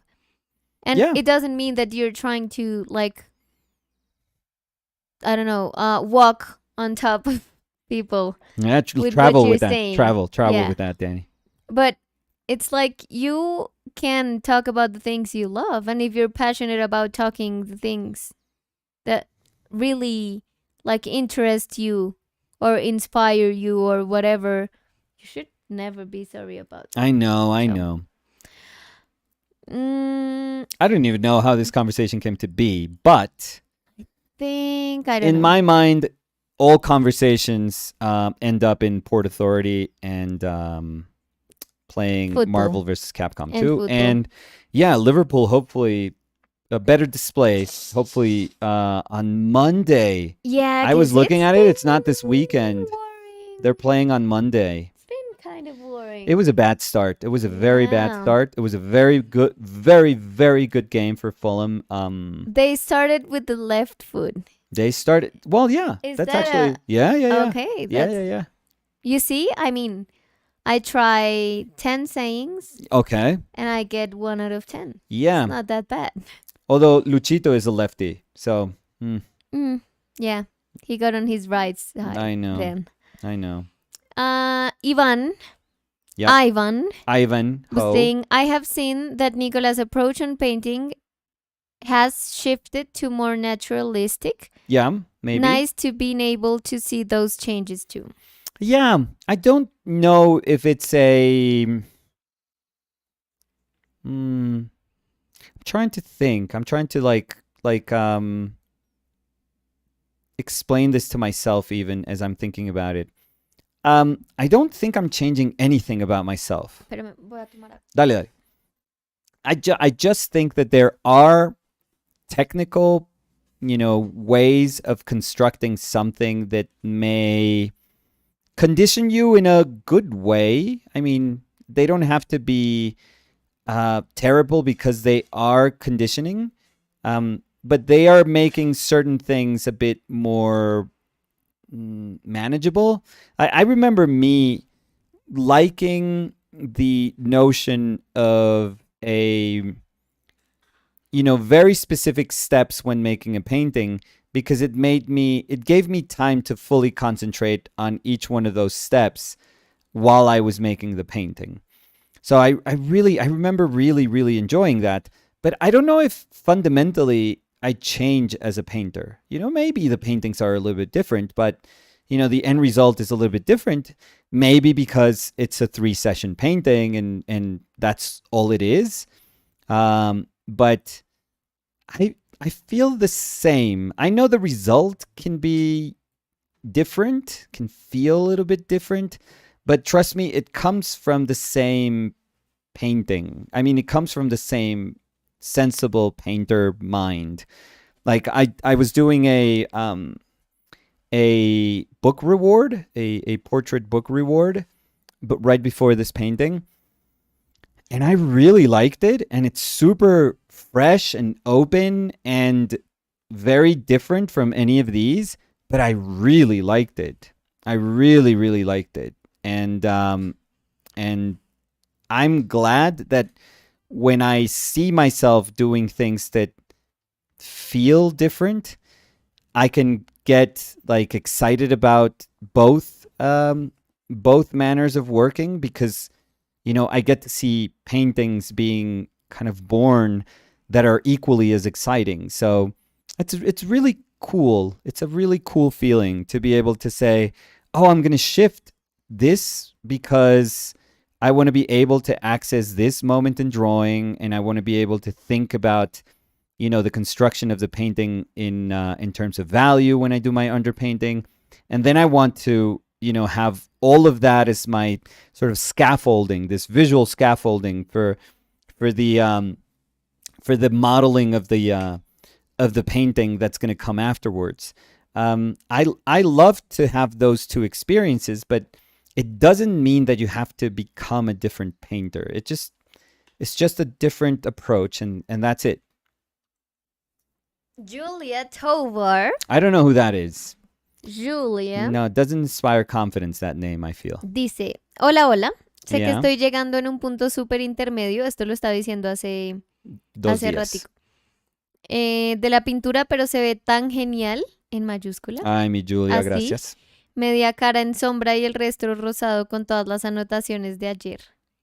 Very amable, Julia. Julia, yo quiero saber sobre el matcha. Me interesa saber, porque quiero saber si Julia necesita el cosito ese de revolver. Yo tengo el link. Pero siento que la estás forzando No, a que se vuelva una de estas personas. no es como uno de si estos fuera de cultos. Herbalife. Sí, que sí. No. No, pero pues como me dijo que estaba interesada, pero que no sabía cómo mezclarlo y todo. Sí, Julia, te mandé unos 17 mensajes de No, voz. pero le hice unos videos para que viera. Mm. O sea, literal, yo en pijama con mi sacobija. Too much, de pronto, lindita. De pronto, por eso ya no ha vuelto a los Sí, live de pronto streams. la asustaste un poquito, Fue como, oye, como, yo solo uy, pregunté, a mí me preguntan por uy, matcha y digo, no, ay, rico. espacio, Oye, denme ¿y cómo lo espacio. haces? Es como, no, ya le mando un link a un video. Chao, gracias, nos vemos en octubre. Espérate, me estoy poniendo el saco. Me dio frío. ¿Te lo habías quitado? Antes de la transmisión, no lo tenía puesto. Ah, ya. Ay, se me... Pensé Espera. que era uno de tus, Quita, pongo. sí, momentos menopáusicos. No. A ver. Johnny Matatiao was saying hello. Best last name. Hey Johnny, how are you? Slow Turtle 822 was saying no. I love my sister, but she just moves slowly. By the way, the painting looks already amazing. Thank Are you. you just using paint only without any medium slash solvent? So that's what we're gonna do tomorrow. But nah, not today. For a somewhat traditional underpainting, yeah, you have to use some sort of medium because a lot of what I'm doing here, a lot of the understanding of value that I'm doing right now is achieved by transparency. Mm-hmm. So the pinkish paper, because the water soluble color pencil has been kind of spread by the applying of the transparent acrylic binder last night. So the pinkish kind of yellowish paper is going to be our lightest light, for our underpainting. And then we go from there up until we don't have to go super heavy with our darkest dark. I mean, it can be dark, but we don't want to pile like dark paint. So it has to be almost like an ink wash. Imagine if you were making something with like sepia ink and you could be organized enough that you have like little puddles of ink that are with different values. That's what a lot of times, I mean, sometimes people do like ink washes with like an open, let's say, palette. But a lot of times other people really separate their little puddles into values. And imagine thinking like that, but with a medium that allows you to thin down oil paint. So what I use is Liquin, which is an alkyd medium, which is not great, but it's very useful. Let's see. Darian Gallardo Mm. dice hola a todos. Garian Dallardo. Hola Darian, ¿qué tal? Me gusta que Darian siempre dice hola. O sea, Claro. él siempre entra y saluda. Siempre saluda. Sí. Muy amable siempre, Darian. Tani was saying, hey guys, painting with acrylics, feeling chill today. Missed the last two lives, but happy to catch this one today. Tani, Oh, and I'm happy, Tani, to know that you're back into painting. Yeah? Because I remember Tani was telling us, I think it was last week, Yeah. that they were struggling a bit with making art, making things. So I'm happy to know that you are in a better place, that you feel like you can create things. Briley Moreno was saying, haha, exactly. Once in a lifetime opportunity, but happy either way. Thanks again. Sure. I hope it works. I mean, I wish I could say that I have like his phone number and that I could just call him up and ask him for this favor, but I don't. So, but I also know that he's always cool enough to answer whenever I write to him. So, and trust me, like I would be, if you think you would fanboy, dude, I would need like a respirator. He is enormous for me. Enormous. Like the when I was younger, the Vertigo comics, the covers were just, I mean, comics were cool, but the covers of Vertigo were like, okay, this is like the cool kids. Like this is what the cool people do. And there were no cooler covers than the ones of Phil Hale. So I think oh no, I that one I have at home. I have the one of the I should get the other one. Mother's house? Yeah, because I should get, my two favorite covers of his are the boxing match, which is like, oh my god, stop it. And the guy in the hazmat suit with the gas mask that's kind of hovering over with the red suit. Mm-hmm. That cover, Jesus Christ. But I think, if I'm not mistaken, that cover is of a collection of stories or something like that. I don't think I've been able to buy that one. I should buy it because that cover meant a lot for me. Like I remember just my brain being What cover is it? I'm sorry. Oh, so it maybe put Phil Hale, hazmat, gas mask painting cover. ¿Cómo se escribe eso? Mejor? Hazmat, like Hazmat. M-A-T. Yeah. Yeah, it's like a dude. It's like a dude hanging. No, I can't see it there. Nope. Mm. Oh, if Willie is listening, maybe ¿Pero qué me he dijiste? knows, ¿Hazmat or maybe qué? Jeff, ¿Hazmat? like a Suit? suit. Yeah, he has like a gas mask. So just put Phil Hale gas mask cover, or like you could probably ask. I mean, it would This take you. one? No, it's like a red. What's... It's like a red. It's a dude in a red suit. Maybe if Jeff is here, Jeff probably knows this off of his head. No, no, no. Let me find it super quickly. I mean, you could probably just search through all his like Vertigo covers, but Well, let's see if Jeff is here. Mm.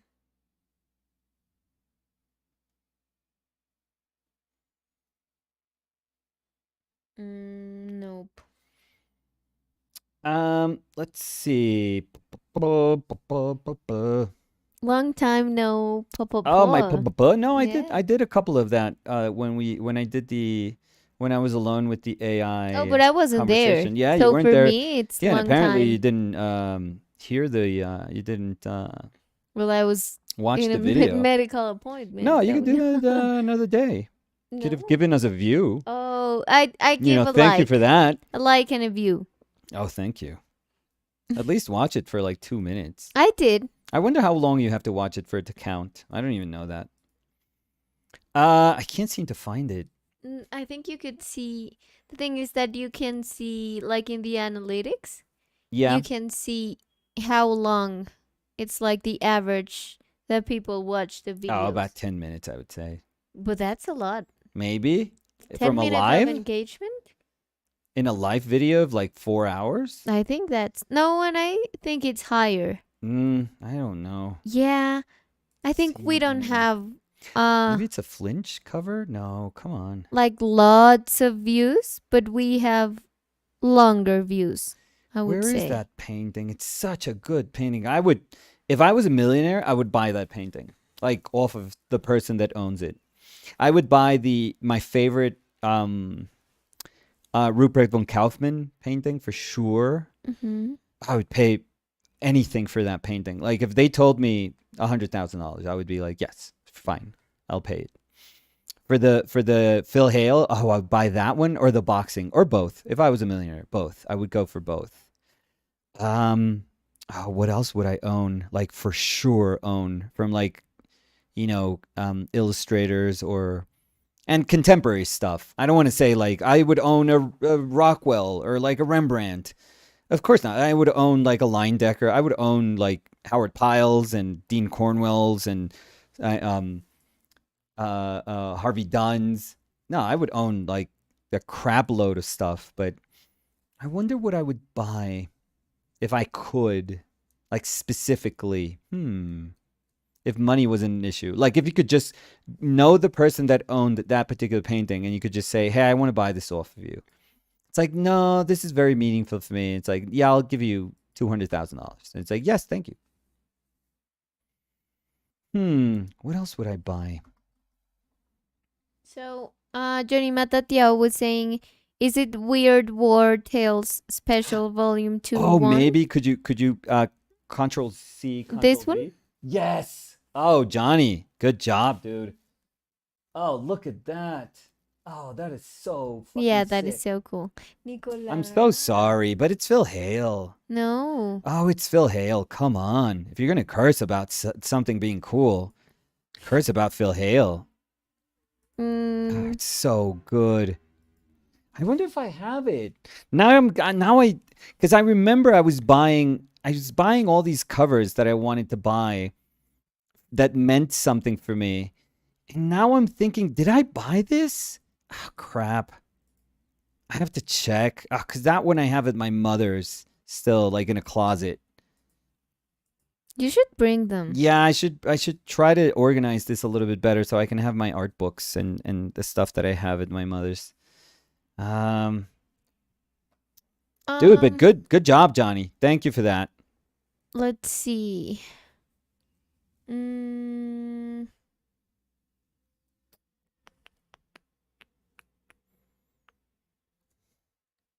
see. Mm, lychee jelly slug. I love this. I think it was Serene CK before. Oh, I think.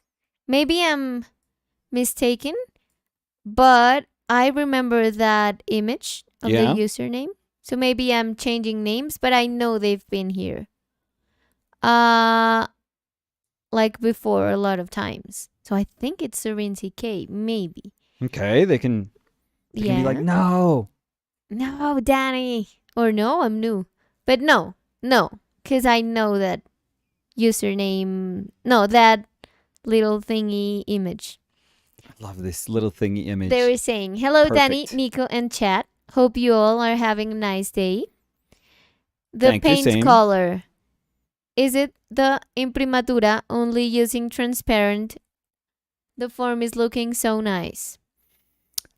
Could you repeat that? I'm sorry. Is this the imprimatura only using transparent? The form is looking so nice. Yes. So a little bit is the underdrawing, which had already had a little bit of modeling to it. So that makes that actually carries a little bit of the weight of the modeling of form. Um, even if even if it seems very little, it actually helps a ton with the understanding of the three dimensionality of form. But yeah, it's just that, and then transparent, very thin layers of raw umber. Could be burnt umber if you want something that's a little bit warmer. I feel that raw umber works best for me. Mm, Solo Priest was saying painting takes a lot of emotional energy. Sometimes making a few strokes drains all my energy. Yeah, I wonder why. yeah. It's they weigh very heavily, like literally and emotionally, like you say. Like when you start to understand like the all the things that a brushstroke, or a painted decision has to bear on its shoulders, you realize that there's just so much to making those decisions, like so much. Um, so much so that sometimes it feels overwhelming. Sometimes you feel like I just can't put that brush, like I can't, I'm afraid to put a brushstroke down. I can't. It's too much. It means too much. And because it means too much, it also uh, it's almost like it's pointing at the myriad of things that you can totally miss when you don't do it justice. Um, so and knowing that we missed so much of the potential that it inherently has, kills us. Like when we see, oh, this could have been so much easier, and look at my mess. That just, it's tough. Again, dealing with all that weight is very, very tough. Liad was saying, what brush is Nicholas using today? So this is a Kangrui Giotto flat synthetic. So these are probably $1. Any of these, I feel. Carla Anglada Yeah. was saying, Danny, I'm grateful to have found this channel. You and Nicholas are incredibly talented and inspiring, and discussions are so intellectually stimulating. And Ooh. you both can be silly and make me giggle. It's a Oh, good that's thing. good. Oh, that's so nice, Carla. We're so happy to have you here, and thank you so much for those nice things you said. We really appreciate it a lot. País Llanero. País llanero. Uy, no, fatal. No le digas así, oye, respeta. Fatal. País Llanero dice hola a todos. Ujú. Hola, País Llanero. País Llanero, recibimos la foto. Muchas Sí, sí, sí. La gracias. imagen, sí, sí, sí. Liet was saying, I know I already read that. Because, I mean, do you want to know in Yes. what part of the World, comments I am? around 228. That doesn't make sense. When we were talking about being right in a discussion. It's 228. um, let's see. Elaine Shukri was saying good morning, Danny, Nicolas, and OPL. Elaine, Hey, Elaine, how are how's you? Australia doing? The Um, whole of Australia. Carla was saying, hi, Elaine. I tried night cafe and it was fun. And Elaine said, hi, Carla. Oh, that's good. Did you find the algorithms a little challenging at the start?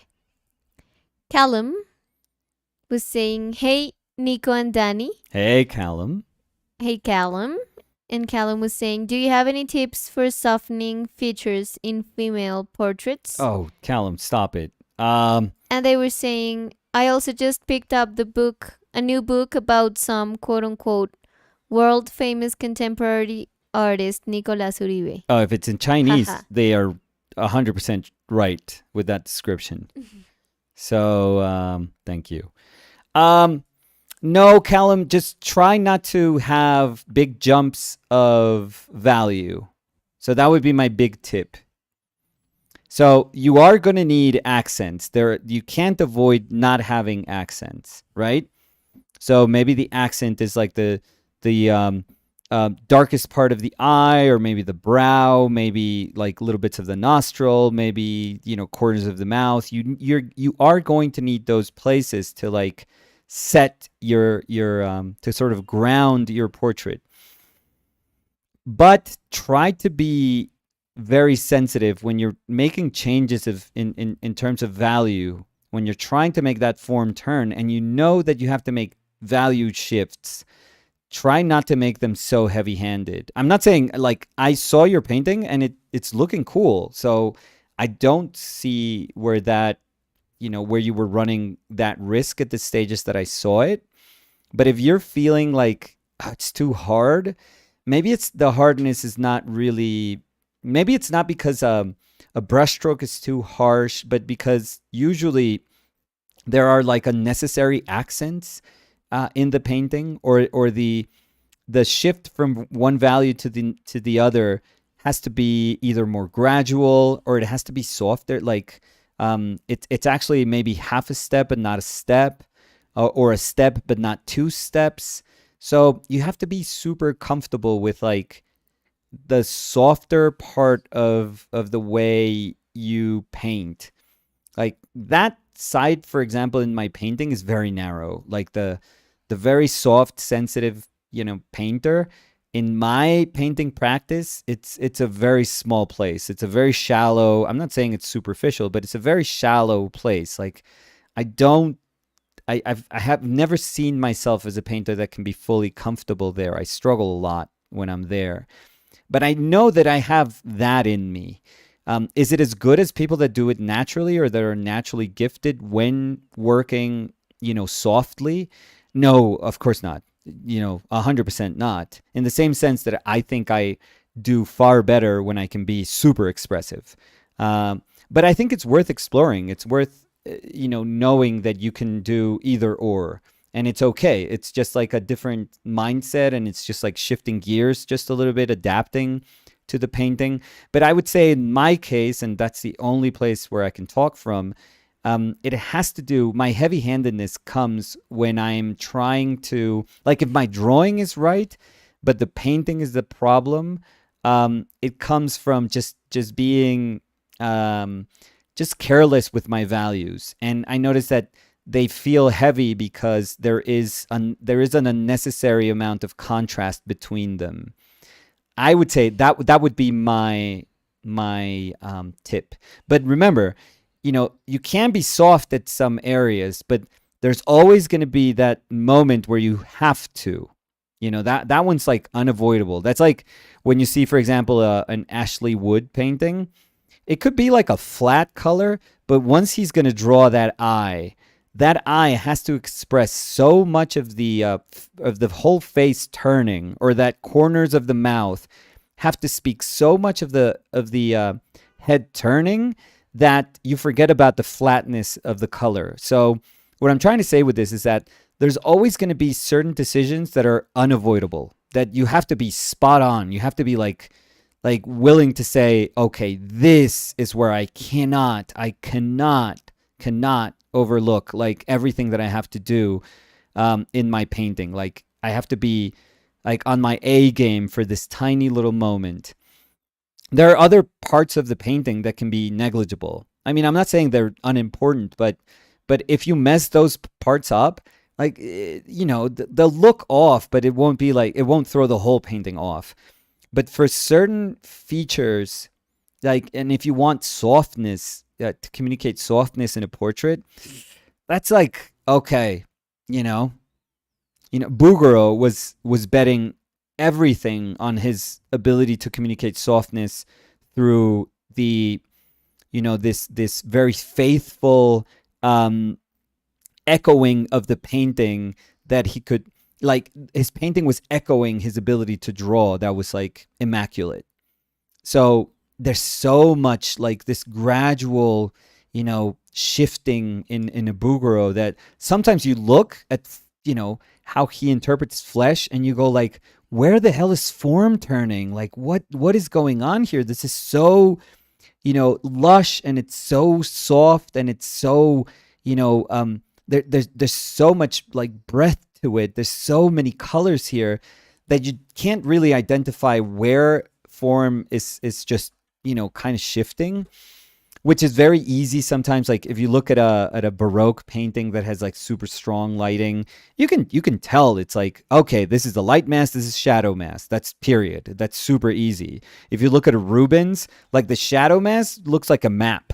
You could actually live in that shadow mass, and it has like, everything is mapped out.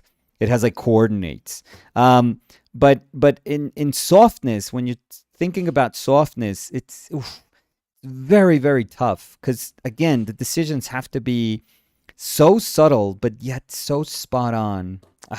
I don't know what to tell you. I wish I could help you more, but it's just that I'm not fully comfortable in that place either. So I'm probably not the best person to like say what to do in those moments. I'm trying to think who's like a soft painter that's very talented. I mean, Lipkin is very good. Alex J. Venezia is very good at doing like these softer paintings. Who else? Let me see. Trying to think. Soft. I don't know. I mean, I'm sure I know tons of people. I'll probably, once I get painting again, like I'll try to remember more people. Or if you guys can suggest more, that'd be cool. Javier Ugarte dice, hola Dani, hola Nico. Me gustaría saber qué piensas acerca de premezclar los colores previo a pintar. Perfecto, o sea, conozco personas que trabajan así. Lo que pasa es que yo no puedo trabajar así. Yo no entiendo cómo trabajar así.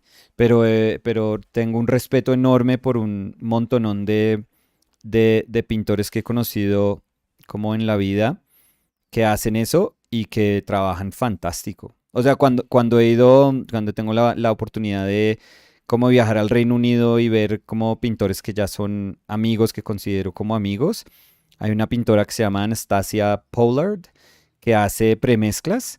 Ay, las pinturas son preciosas, son como un marshmallow, o sea, es una vaina tan controlada, tan rica, es impresionante. Además, ella pinta como en una escala, en una clave mucho más alta que mis pinturas tienden a ser como más de clave baja, o sea, yo pinto como casi que favoreciendo al medio tono. Incluso mis luces como que favorecen, es más como, o tienen una tendencia a hacer hacia más el medio tono, y ella tiene una tendencia hacia una clave más alta. O sea, las luces o los medios tonos de ella tienden sentirse como luces, exacto. Entonces, las pinturas de ella, cuando yo las veo desde mi pintura, pues desde donde yo entiendo pintura, pues se ven como una cosa suavecitica, increíble, o sea, precioso. Y mucho de eso es porque ella cuando estudió, ella estudió en un taller como mucho más clásico, porque pues yo no tuve como enseñanza de taller, mi educación fue más como de un taller abierto y de filosofías de nuestros profesores de pintura. Entonces a nosotros no nos enseñaban a pintar, técnicamente no nos, como que no nos enseñaban. Nosotros las clases de pintura era, uno llegaba sin saber pintar y había un modelo enfrente y después había 35 personas pintando al tiempo. Como Entonces, estudio, como... sí o sea, la clase, digamos que las bases fundamentales de las clases eran como establecidas por la filosofía del profesor, pero no porque fuera una técnica. O Sí, sea, sí, nuestro sí. profe nunca por ejemplo, Steve nunca nos enseñó a pintar, aparte de decir, no, haga un blocking y vaya de grande a pequeño. ¿Sí me entiendes? Como Sí, cosas empiece de grande a pequeño. sí, sí, sí, pero no había como una estructura de No, no, no, enseñanza no, sobre... no, no, no, no, no, no. O que le dijeran a uno, no, usted no puede comenzar a pintar todavía, va a hacer tal cosa en este momento. Yo me acuerdo que yo le pregunté a él, oiga, yo estoy apestando, ¿qué puedo hacer? Y él me dijo como, oiga, hágame caso y no pinte durante el resto de este semestre y haga dibujos de carboncillo con limpiatipo. Mm, Y solo haga eso, solo haga carboncillo, limpiatipo y levante las luces con el borrador. sí, Porque me decía, es que usted todavía no sabe ver, no sabe observar como tiene que observar para poder pintar. sí, Y si hace ese tipo de dibujo, como que va a entrenar al cerebro a empezar a entender cómo es que se tiene que ver para poder pintar. sí. Y yo le creí, me dio mucha rabia porque pues yo había comprado todo, pero yo dije, Pues bueno, igual no es pues como que se pierda. sí, exacto, pero yo guardé mis pinturas y me puse a hacer dibujos y ya, porque pues si uno no va a confiar en un profe, pues ¿para qué está estudiando? Sí. Christopher Hoffman Hey, was Chris. saying, when the book is ready, how does one go about ordering a copy? Oh, Thanks. so we I can't. enjoy what you both do very much, very much. Oh, thank you, Chris. But no, Mm, this was a Kickstarter project. So yeah. like all the books that we've done before, and what that sadly means is that the book will not be available for sale, you know. So It we. was it was available for sale for like a pre-sale if you Mhm. want, like a pre-order, while the Campaign. campaign was running, and it actually ran for 2 months. Yeah, but So again, it's not like pre-order because it was gonna be an order, yeah, but it was because that was the number that was gonna be printed out. yeah, you know that So that's how figures work, Danny. yeah. Oh, That's I've how my seen you yeah. pre-order. Oh yeah, and I pre-order stuff for like 2 years from now. Yeah. And but based on the pre-orders, they know how big the market for some figures can be, and when they take longer on a figure, for example, there's been figures that haven't come out that they should have come out like months ago. You can tell that there's people that are not, that they didn't have as big a pre-order as they wanted. Mhm. So They're extending the yeah, time. yeah, and maybe it gets canceled, and maybe you could just get refunded, and that's Yeah. for them, it's like, yeah, that's Oh fine. yeah, but I was clarifying because maybe if you hear pre-order, you think if it's pre, it's because there's gonna be an order. So that's why I Oh no, no, no, clarify no. I that th- I, thing. th- I think people understand what pre-order means. Like, Okay. you just, yeah, yeah, yeah. Usually, when you back a campaign, the product is not it's not available right there at that moment. Usually, there may be people that have the book already printed and say, if you want the book, then support this Kickstarter. But that's kind of strange because usually, what you want is for that money to go into the production of the book. Mm-hmm. And yeah, but sadly, for us, we're not a publisher. We're not editors. So the only way for us to be able to handle one of these projects and to fit it into our time and to find a way to do it justice and to do it patiently. For example, for me, doing rewards, that rewards are important. Sometimes I speak a lot about the rewards, but the thing is, and I know that people don't have to care about any of these things, because this is just like our kind of quote unquote business decisions that are not really business, because doing a book is not, at least for us, like making a book is not, it's not a business choice. It really is kind of beyond that. But so I don't know how much people care about these things, but I forgot what I was gonna say. Fuck me. What was I saying? You were talking about the pre-orders. Yeah. Talking about the rewards. The Oh yeah, right. rewards that Sorry, people thank you. don't Oh, you're care, so but- good. What would I do without you? Yeah. So the painting rewards are so important, because for those we can charge a little bit more, and that charging more, and the charging more actually ends up subsidizing a lot of the production of the book. A lot of it. If you just charge for, even the production of the book is going to be expensive, because you're doing it as an individual and not as a company.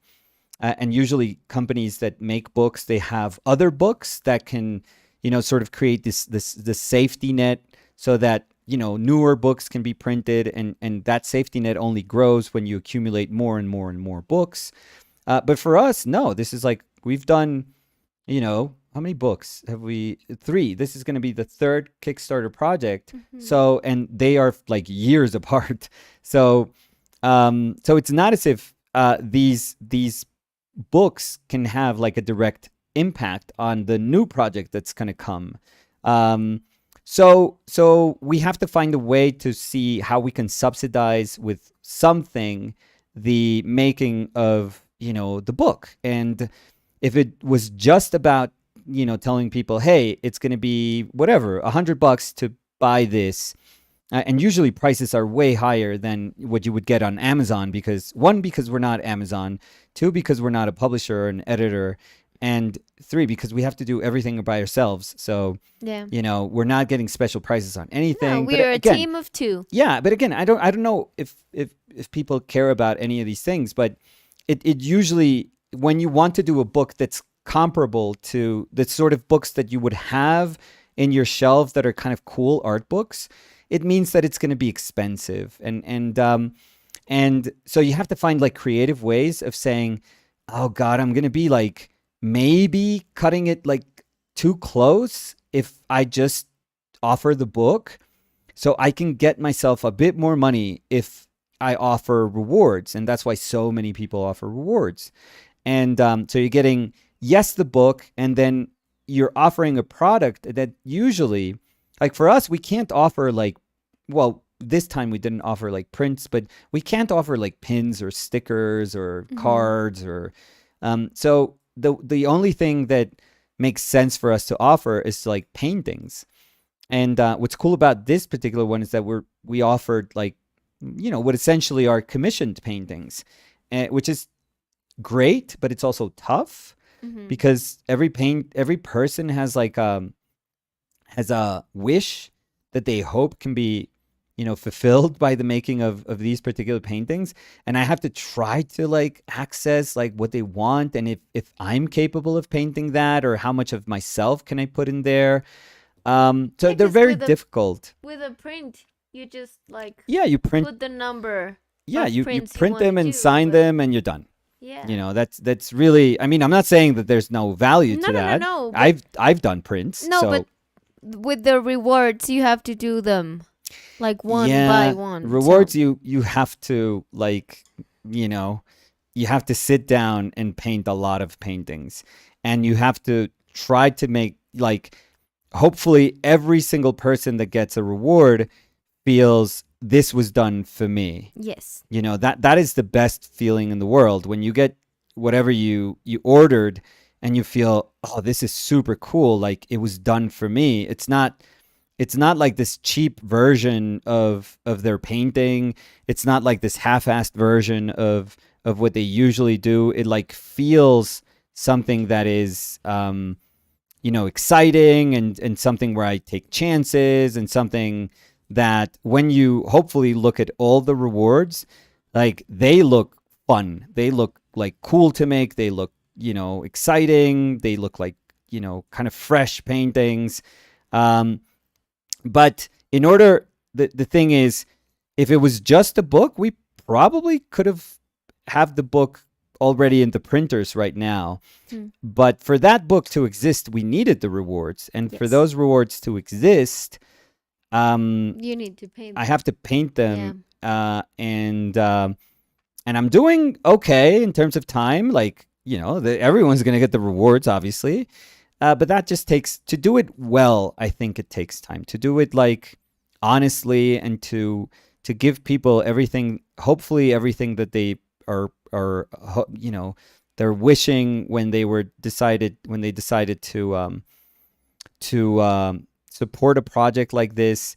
That's a great responsibility. So we don't take those things lightly, and we try to do as good a job as we can. So that one is the one that's taking a little bit of time, but yes.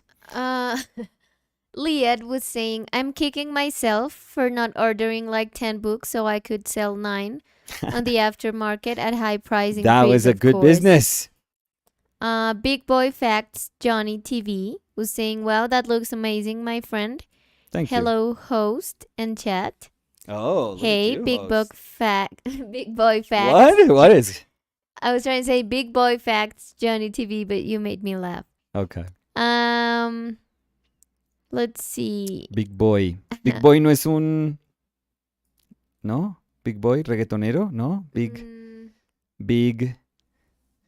Boy, ¿no? No sé por qué creo que es el de quisiera volver a ¿No es Big Boy? Sí, Big Boy. Sí. El de mis ojos lloran por ti. Porque me hiciste dudar, mis ojos lloran por ti. No, pues porque tú no sabías, solo dijiste un cantante de reggaetón. Pero, bueno, Bruno V was saying, well, look who's here, the evil monkey.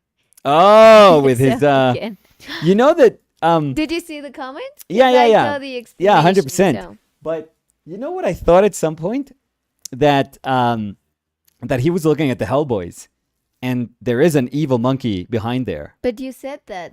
Yeah, in the live stream. But I didn't see the webcam. I couldn't see the camera. No, but you couldn't see it. But you can see it. No, now you can. Oh, now you can't. Here. So that's sad. No, now you can. No, that day you could. I actually saw the video, and really? For some reason, I hit that moment, and I was like, you can actually see it. Yeah, it's right here.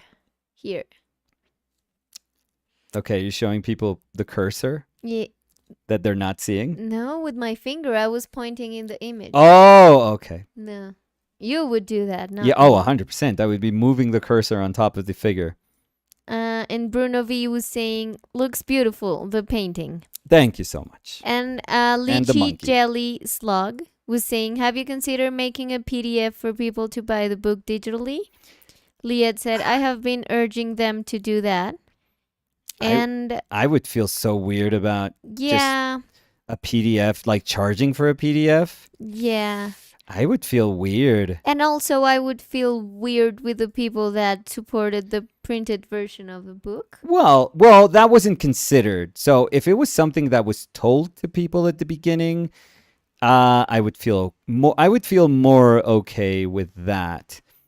But as a PDF, I mean, it's not a book that it's going to be like, it's not like let's say getting like a PDF of a book illegally or something like that, a book that is hard for you to find. So you decide to like, pirate a PDF or something like that. But I would feel weird just because the people that supported it from the beginning didn't know about it. So that would be the only reason I would be like, ah. And you know what else? I think that the way we are making it, like the reading flow we want to create would not be the same in a PDF. I think PDFs are difficult. Because I think you'd need to turn the pages to have the full experience. Yeah, but I think people that consume digital comics nowadays instead of like physical, they have made that transition. I feel that they understand that it's not the same thing, or people that read like Kindle books instead of like reading Yeah, paperbacks but I or think it's different because I mean, this book, it's not like reading a book. Because right. when you read a book, I mean, you're still gonna read it. And I know, like, passing the pages means something, but you want to see the content of what you're reading. But this, because the reading is like a visual reading, I think Yeah. it's different. Yeah, no, for sure. I mean, it's going to be a different experience, and it's good. And you could argue that it could be like a lesser experience because we're making like, well, that's at least what we're trying to do, like this visual trip. We try to understand it and visualize it as this like visual journey. Mm-hmm. So hopefully, it's exciting for the people that end up, you know, getting the book and realizing like, oh, this is super cool to flip through. Like it feels well edited, and it feels like every single page, every single double like spread was thought of. Like, okay, Mm-hmm. this has to be right next to this. Mm-hmm. And then the image that follows whatever you saw when you flip the page makes sense. Yes. So we struggled a lot in trying to just make this very organic and flowy. And it honestly, we thought about writing like, or at least myself, I thought about writing quite a bit for that book. And then I think my painter side like took over, and I was like, we have like limited pages that we realized that, yeah, I mean, you yearn for so much more pages when you're looking at an art book and you want to flip through it. Hmm. But every time we were like, we want images, we want this to be like a powerful visual journey. And so there's just, I hope people like this, but there's going to be a ton of images. Mm-hmm. So it's going to be, I would say, almost 100% visual. Yeah. So I hope people like that, because that's, sometimes when I buy an art book, I was telling Danny this the other day, but there's nothing like more betraying, like it crushes your soul. If, for example, you finally find a book on this like artist that you love, and you finally found like this maybe old edition or something that was very hard to find, and you almost like buy it without even thinking. You just one click it, and you're like, yes, I've always wanted something of them. Like, she's amazing. It's going to be incredible. And in the back of your mind, you're like Calvin when he's waiting for that toy that came with the Mm. cereal. And every day you're like, yes, yes, yes. And finally it gets to you. And maybe it's like smaller than you thought, because you read the size, but you don't visualize the size when you read it. But maybe you get it and you're like, okay, it's small. It's okay. It's okay. I'm fine. And then you open it, and in this small page, the reproduction is even smaller. Or there's like ton of text at the beginning, and maybe there was like not a ton of pages. And then you start flipping through it and you're like, okay, I'm going to read this, but come on, I wanted to see work. And you finally get to the work, and it's like maybe 2 reproductions for each page. And you're like, God damn it. Or maybe the painting that you wanted to see, it's not in the book, or maybe it's too small. It's like the worst feeling in the world. Mm. So I was telling Danny, like, let's make a book that, the pictures are amazing. But Like, it's something we both agreed on. oh Because yeah, I yeah. think I hate also when I get a book and I want to see the reproductions and it's just text. Yeah. Sometimes I'm even like, I don't even want to read this. No, and there's a I don't want to place. I mean, read. sometimes the stuff that's written is wonderful. Yeah, but Absolutely sometimes it's wonderful. like, yes, but I wanted the visual component of this. Yeah, it's like I'm gonna read this. Don't worry. But where's my art book? Like, where's the thing that I wanted that is visually like incredible? And I think we're hopefully making that book, the book that you just feel like, oh, I could flip through this 1,000 times and it's just kind of cool. And hopefully, I mean, I'm sure that some people are going to be like, the painting that I really liked wasn't there. There's going to be so many paintings that weren't there. But I promise you that the paintings that we've decided to put there Mm-hmm. are really good. And really good, not because we were deeming them as like, okay, this is an average painting, this is a good paint. No, no, no.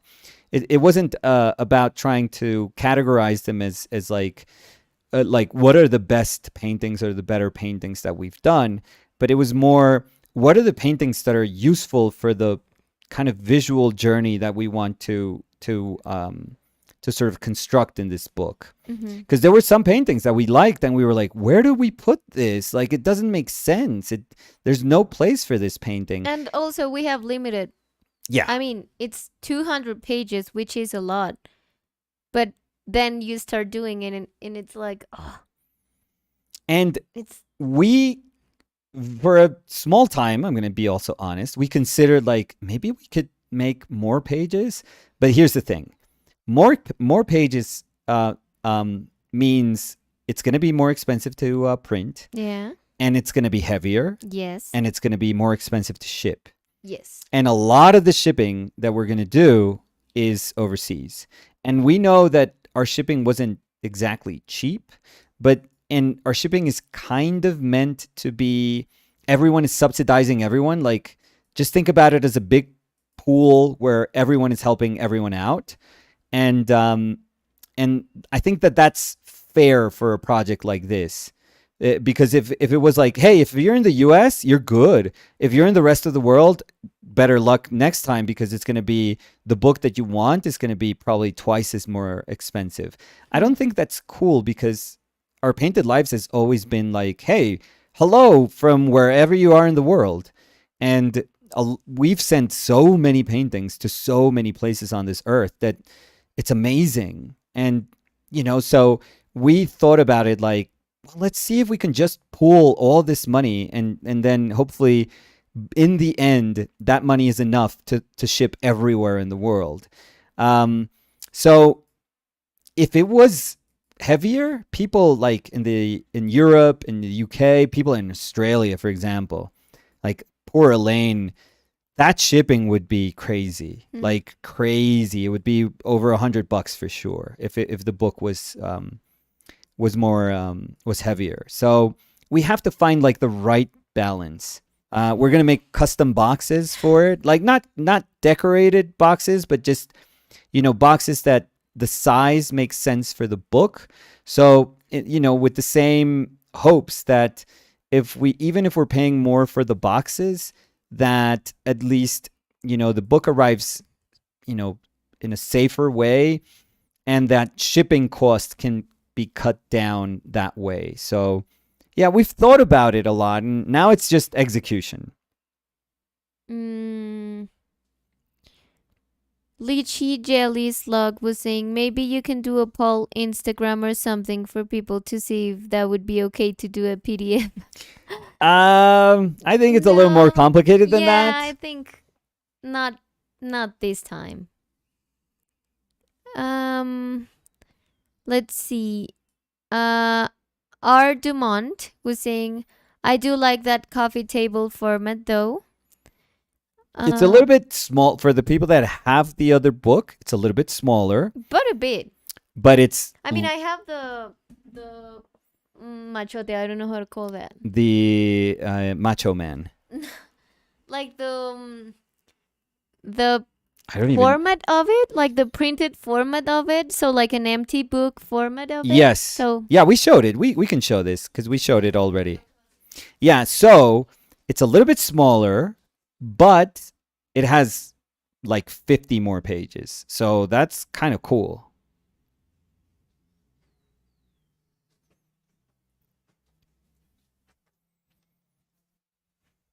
So I'm gonna show it here for comparison. Not A little bit smaller. Yeah. yes, I mean, It's not significantly smaller, but I'm going to be honest and say it's smaller. it's smaller than the other one, but it's not a small book. Oh, no. It'll be a cool book, I feel. Yeah. So let's see.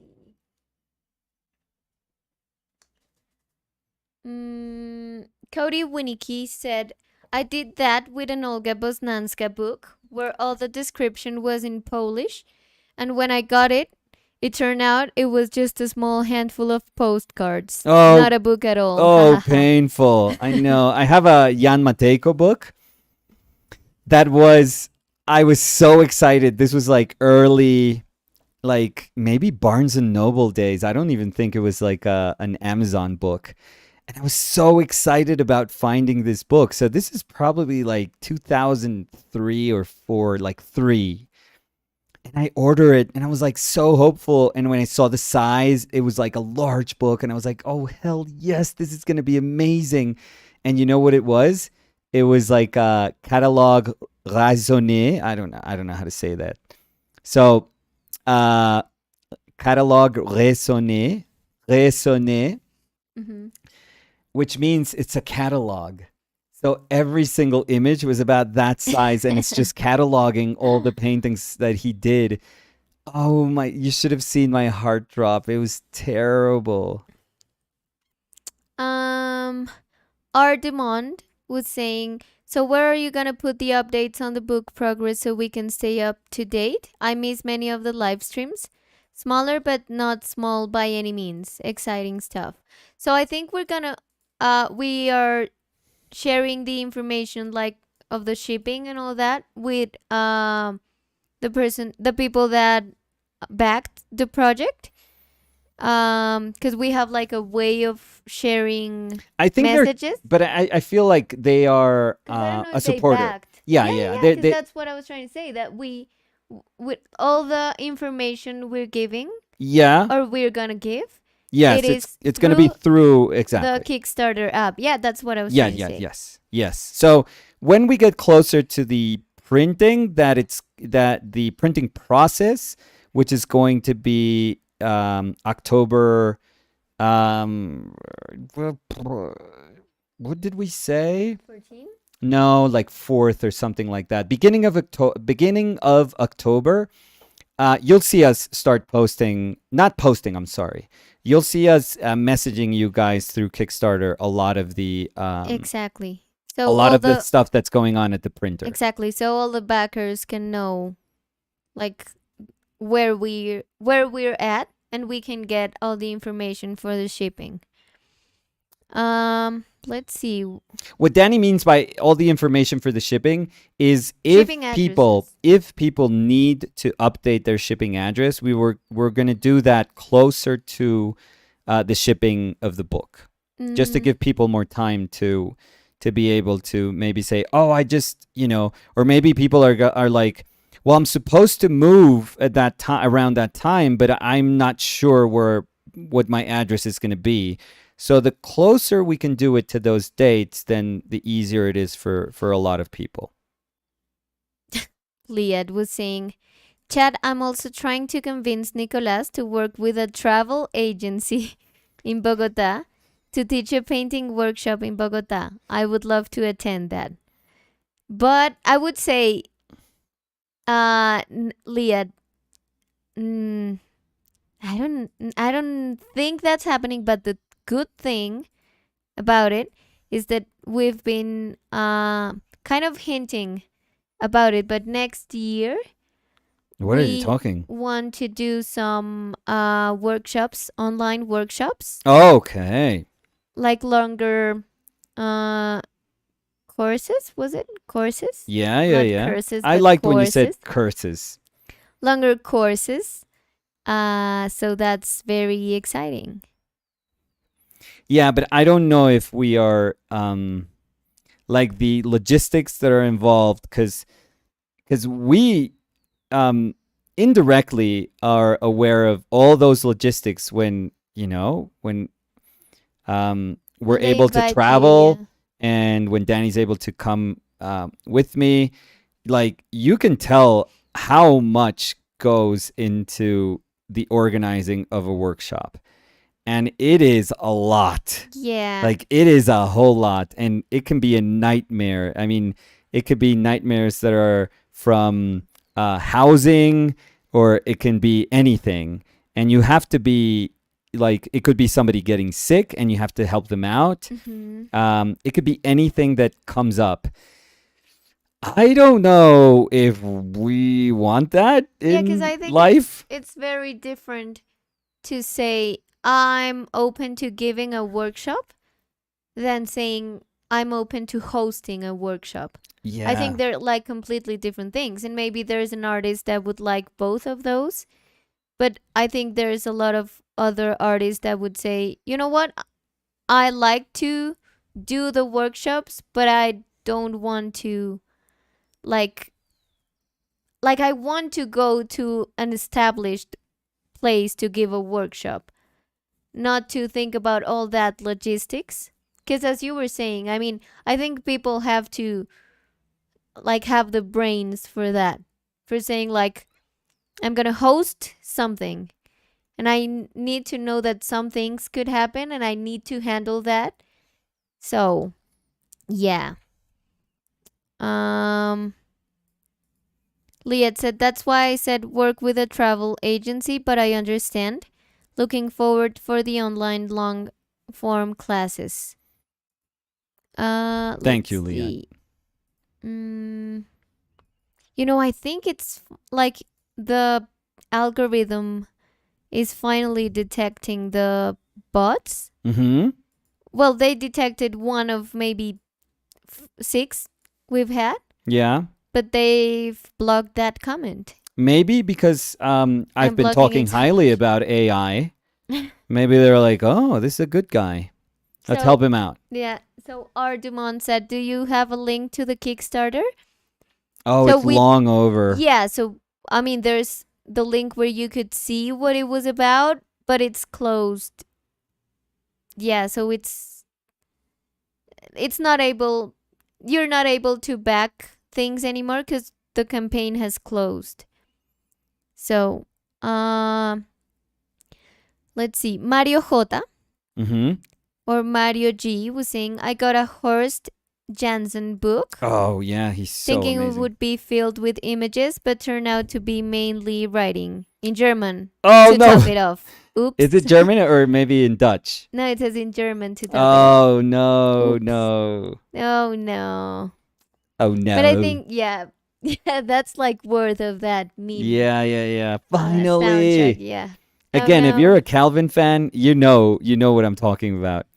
And yeah, there's nothing more painful than just like eagerly awaiting this thing that you feel like it's going to blow my mind. It's going to change everything. This is amazing. Yeah, and it's like, One of the best draftspersons in history. This is so cool. German. Yeah. So let me go back to where I was with 20 the years ago. questions and people saying hi. Okay, back to So- high? Kind of. Jeez. Let's see. Carlos Insignares Okay. dice saludos, hace tiempo que no me salían sus en vivo. Ya activé la campana. Por favor, Hola Carlos, qué bueno, Carlos. qué bueno, qué bueno. Primera buena decisión. Carla Anglada was saying, do you think it's important to belong to an art organization? Do you think it's important to Belong to an art organization? So art organization. Such as I'm Yeah. having a hard time defining that. Yeah, so maybe let us know what you mean by art organization. Yes, because I Carla? don't. Yeah, maybe that's a little too broad of a description for what I can understand. So if you have one in mind, if you give me like an example, I could for sure try and answer. Sergio's sketchbook that was telling us that they were working on something, and I Yeah. asked on what. They were saying, I have a Kenyo picture that I'm turning into Chitara from Thundercats. No way, that's pretty cool. Yeah, that sounds very cool. Oh, she's so cool. Ty or TY. This dude, this I don't know where he's from. I know he's probably like Latino, but I don't know where from. Maybe he's like I don't know. I don't want to say like maybe Mexican or Puerto Rican or I mean I'm speculating just on anything. I'm not being ignorant by the way, but Um, oh, this dude is doing like sculptures of like figures of Thundercats, but I don't know if he's gonna put them up for sale like resin kits or something like that, or maybe future statues that are gonna be way more expensive. But he's so good, and he did a Oh, you Chitara have to one. show them to me. Yeah, but now I don't remember his name. Fuck. I No, but wish like maybe if it, you remember in these days, you can show them yeah, to I would me. have to look at through my favorite images and Instagram that are like 1,000 Yeah, from yesterday. you're saved. I think that's My what they're saved called. folder on Yeah. Instagram has like a million, Yeah, because your files. go-to is like save, My like like save, equals a save. like save. Yeah. I mean, if I'm going to like, I only like stuff that I really like. Yeah, So it means that I want to save it. yeah, but I think it's different for different people. Because, for example, for me, it's like the things I know I want to go back to. I want to go back to all these things. Yeah, well, It's okay. just that they're a lot. They're too many.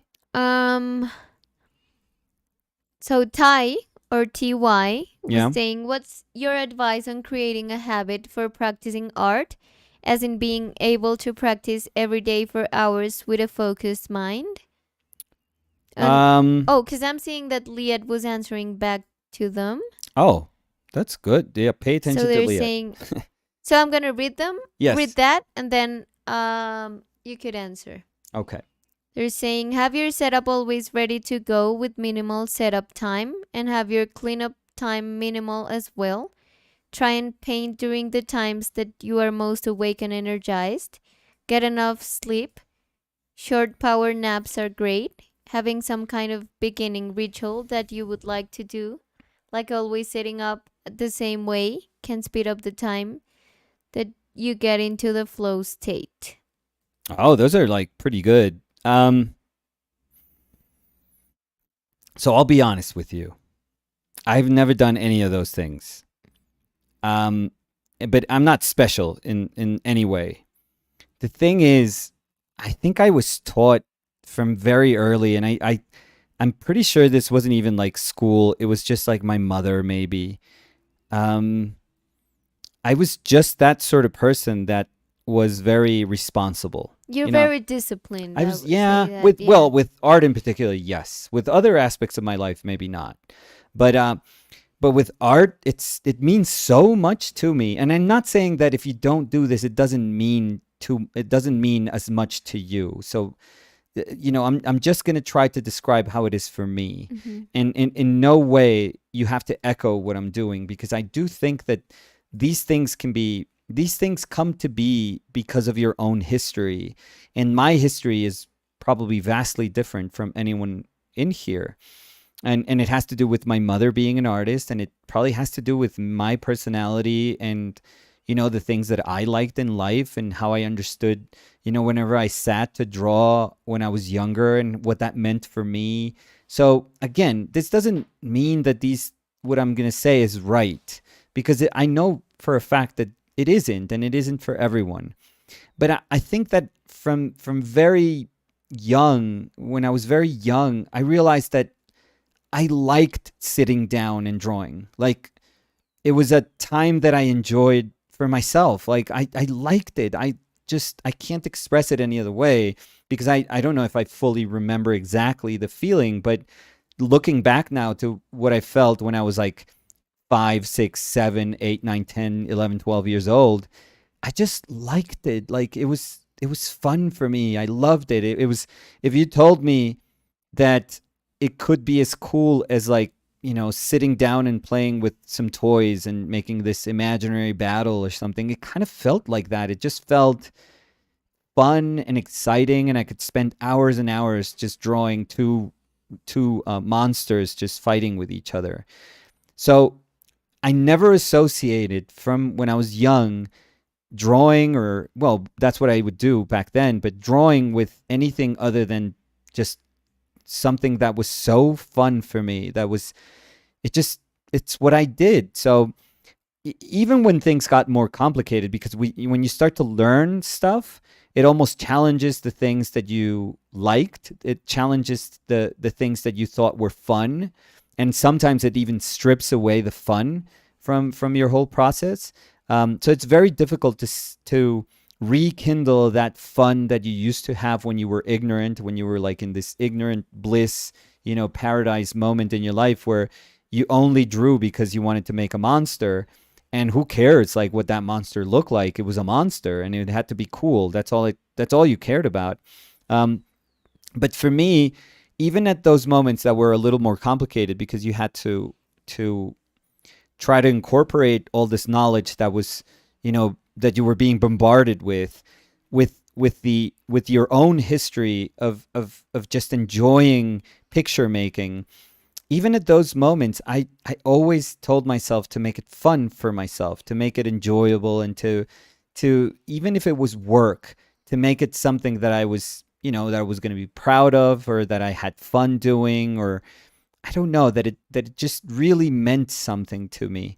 So, years of working like that, it doesn't mean that every single painting was just fun and it was just cool. No, I've had paintings that were challenging and where I was like, cursing at the painting. I was frustrated at myself. I scraped paintings. I threw paintings away. I painted over paintings. Like, I obviously had those moments, but when I look back and I try to feel how those moments felt, it was nothing but kind of love for doing something. It was nothing short of pure love for what you do. And again, it doesn't mean that every single one of those experiences is going to be perfect. But overall, as time passes by, you realize that frustrating moments are few and far between. Or maybe you have like you know, a time where they extend, but you fight through them, and then you're super proud of yourself for fighting through them. So even after those moments, the feeling is of like being able to overcome whatever was, symbolizing that obstacle. And so I think, in terms of painting, which is something that I've done, I didn't do all my life, but it's what I do now. I always think of myself as a painter, as, maybe when I started enjoying painting when I was like 19 or 20. So I always speak about roughly 25 years of painting, 24, 25 years of painting now. I I don't think I've ever needed to do that because it's very rare for me to say I just don't want to paint. Like I don't like to paint, or I look at painting and I'm like, oh, it's this boring ass picture, or oh, I gotta finish this, or I gotta do this. Like I've never felt like that in my stomach, and it's not because everything I do is something that I enjoy, but it's because I don't let myself get to the point where when I look at something, I let that feeling kind of overpower the feeling of love that I have for painting. So, if I'm getting frustrated with something, if I feel that I'm getting frustrated, that's almost like my body and my mind saying, do something else, challenge yourself somewhere, like differently, do something.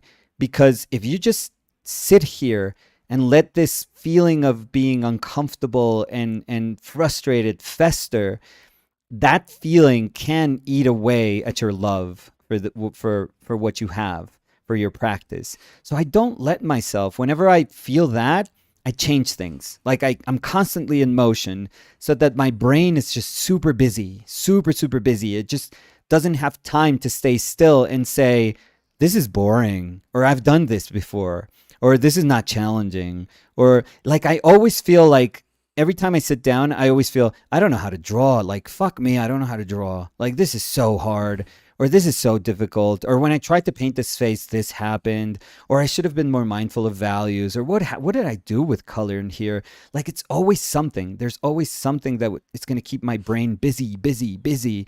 And I think that if you keep your brain busy in a good way, not in like trash ways, not in like putting yourself down or doubting yourself, or worrying about things that you're not supposed to worry about while you're working, while you're painting.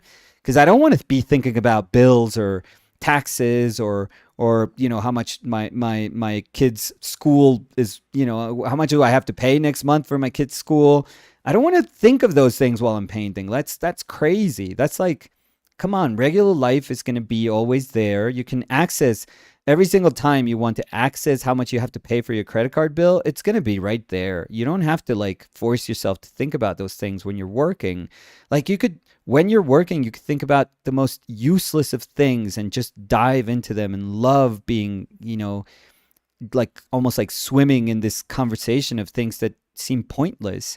So I always try to protect that space to say this is like this, beautiful space, again, full of frustration. It has the potential of just tearing you apart. But I think the fact that it's so powerful, it's what makes it so beautiful. And so I don't like pull away from, I've taught myself how to not pull away from that space, but say, I'm going to like navigate in this space. Like I want to be in this space, and I want to be okay with feeling frustrated in this space. And I want to be okay when I have like small accomplishments, and I want to be okay with making a painting that is not as good as the rest. And I want to be okay when I make a painting that is better than the rest. I want to be okay with all of it. Like teach myself how to be just, kind of at peace in there. And I'm yes, sorry, no, go ahead, because Danny, I please. wanted to add something, because they were talking about being able to practice every day for hours. And Yeah, I think that it's not something that you do just because we work in this. yeah, But when you were working as a teacher, you didn't have the time you have now, no, because you were working like from, I don't know, 6, 7 a.m. till 6 p.m. some So days, yes. yeah. So maybe I just wanted to like to underline that part of the question, because I think it's not a matter of just like having 10 hours, I'm sorry, a day to work, Mm-hmm. but like making the time you have like important, to make it Yes. count. So I wanted to underline that. So I don't know if you want to talk a little No, bit you're about that, but 100%. because I don't want to step on your own No, no, no. experience, No, but but I think it's important to think that no, it's no. not like if you have another job, or if you have something to do in the day and you just have 2 hours, 1 hour to spare, it's Yeah. not like it's gonna be meaningless. Right. Of course it's not. Because even if you have 20 hours a day and you're not in it, it's gonna be more meaningless than if you have 1 hour and you really sit there and paint Yeah. and think about the exercise you're doing. So Yeah. It's you're 100% right. It has nothing, in many ways it has nothing to do with time. Um you know, I don't think of this. I mean, this behaves in a, like the way this works, it's very strange. Very, very strange. Now, does that mean that the person that's drawing every day is going to be um, as good as a draftsperson as the person that can draw, 1 hour a week? Maybe not, but maybe, sometimes, sure. Like the simplest way to guarantee that your skill is going to grow is if you do something, all the time. It's almost like exercising. Of course, if you exercise drawing, if you exercise painting, of course you're going to get, better and better and better at doing that. But there are things about art practice that can't be so easily quantifiable. They just can't. Sometimes you're just fed up with yourself, and you can be drawing like I don't draw nearly enough as when I drew when I was working at the illustration studio that I worked at, 20 some years ago, like 20 years ago, let's say. I don't draw as much. Those days I could be drawing like 10, 12-hour days drawing. It was crazy. Crazy. So how much I drew. It's like exhausting to even think about how much I drew those days. So I know that I wasn't like, I don't have that muscle memory, that ability that I had 20 years ago. And it's kind of sad when you think about it in those terms. But then I think about, no, I mean, maybe I'm not drawing as much now. doesn't mean that I can't say through drawing now. Like that does not mean that my drawings are meaningless now. So sometimes you could be drawing a ton and you're just fed up with what you're doing. You're just not excited with what you're doing. You don't feel that what you're doing has meaning or weight or it reflects who you are, or it just feels like a job. So it feels empty and it feels superficial, and you don't enjoy, like every time you sit down and you have to paint something or draw something, you just feel like, yeah, fine, it's going to be nice and people can tell me, "Oh, that's so cool." But if I'm not happy, who cares about those hours? Like who cares how many hours you put in Hmm. if all they are is just Hours. enabling you to create this product that you're not proud of and you're not happy Yeah, with. and if they're just like hours piling and piling, Yeah. so So I'm 100% with Danny say is when she says these are like different stories for different people. All of us here are a completely different universe. I'm not talking to an auditorium of like young concept art illustrators that everyone's like almost has like this baseline of what they have to do if they want to work in that industry. And we talk when we talk about time, we kind of have we're kind of referring to the same time. That's not true for everyone here. I'm sure people here, some people have families, some people have other jobs, some people have two jobs. some people are studying. Some people are studying, so Yeah. they feel like they're starting out.